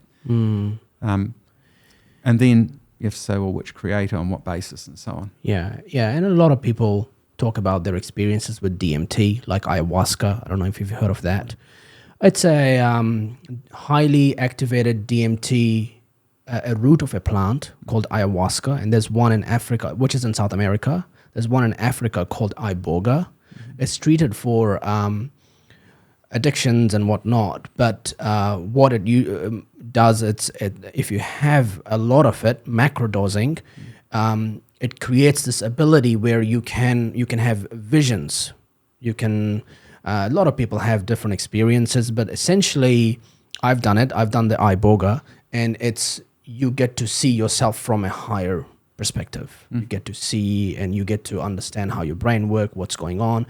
A lot of other people talk about how it's gonna help them connect to a creator, and they can see this voice and this face. They're trying to talk to them, but you're right. I think all of this stuff eventually is like it's leading you to a creator, right? Let me ask you this: would God be happy with the way Earth is today? Do you think God would be impressed with the way we live our lives today? And well, it depends on which God and on what measures you're judging. But if you're taking a sort of biblical view, throughout the Old Testament again, and not so much the New Testament, but the Old Testament definitely, there are periods where God's anger at people moving away from Him. right. History of the Israelites, for a long time, it's a history of them abandoning God, or then praying, God gives them a blessing, and then great, they've got this blessing, and they go back to worshipping a cow or something, a gold cow or something. Yeah.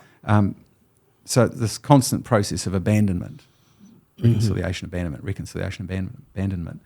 And at certain points, God says, the ultimate punishment is not fire and brimstone. The ultimate punishment is, I'm going to abandon you to your own will, to let you do whatever you want. And it's quite a frightening thought, because when people think of divine punishment, they think of burning in a lake of fire or something, but it's actually being abandoned to who you are, your own base will. And that's what happens. And it leads to all sorts of destruction. And there's some quite vivid accounts in the Old Testament of communities that abandoned God, just pursued their own will, and they caved in on themselves. There's no example of a community that just abandons any sense of religion and prospers and becomes wonderful and no longer needs counselling, no longer needs, Yeah. Why does God not intervene? There's an issue of free choice. So if your wife says to you, I don't love you, you could say, well, I'm stronger than you. You must obey me. And then out of fear, she goes, oh, okay, well, I do love you. That's not genuine on her behalf. So there has to be an element of free will for any sort of relationship to function. So the idea of God intervening in everything and controlling things, it removes free will. We just become automatons. Yeah. But that's, if you look at a religion like Islam, there is a lot of less free will. It's a lot of like, you must love me. Well, I'm not familiar with Islam, so I couldn't comment. This has been fun. Thank you so much for coming on. Can you tell us where people can find your work, your books, or your research, or are you online? Do you have social accounts? On LinkedIn, yes, and books in libraries, I suppose, bookshop stuff, but all my books are in libraries, so you can get them for free and to loan them if they're not at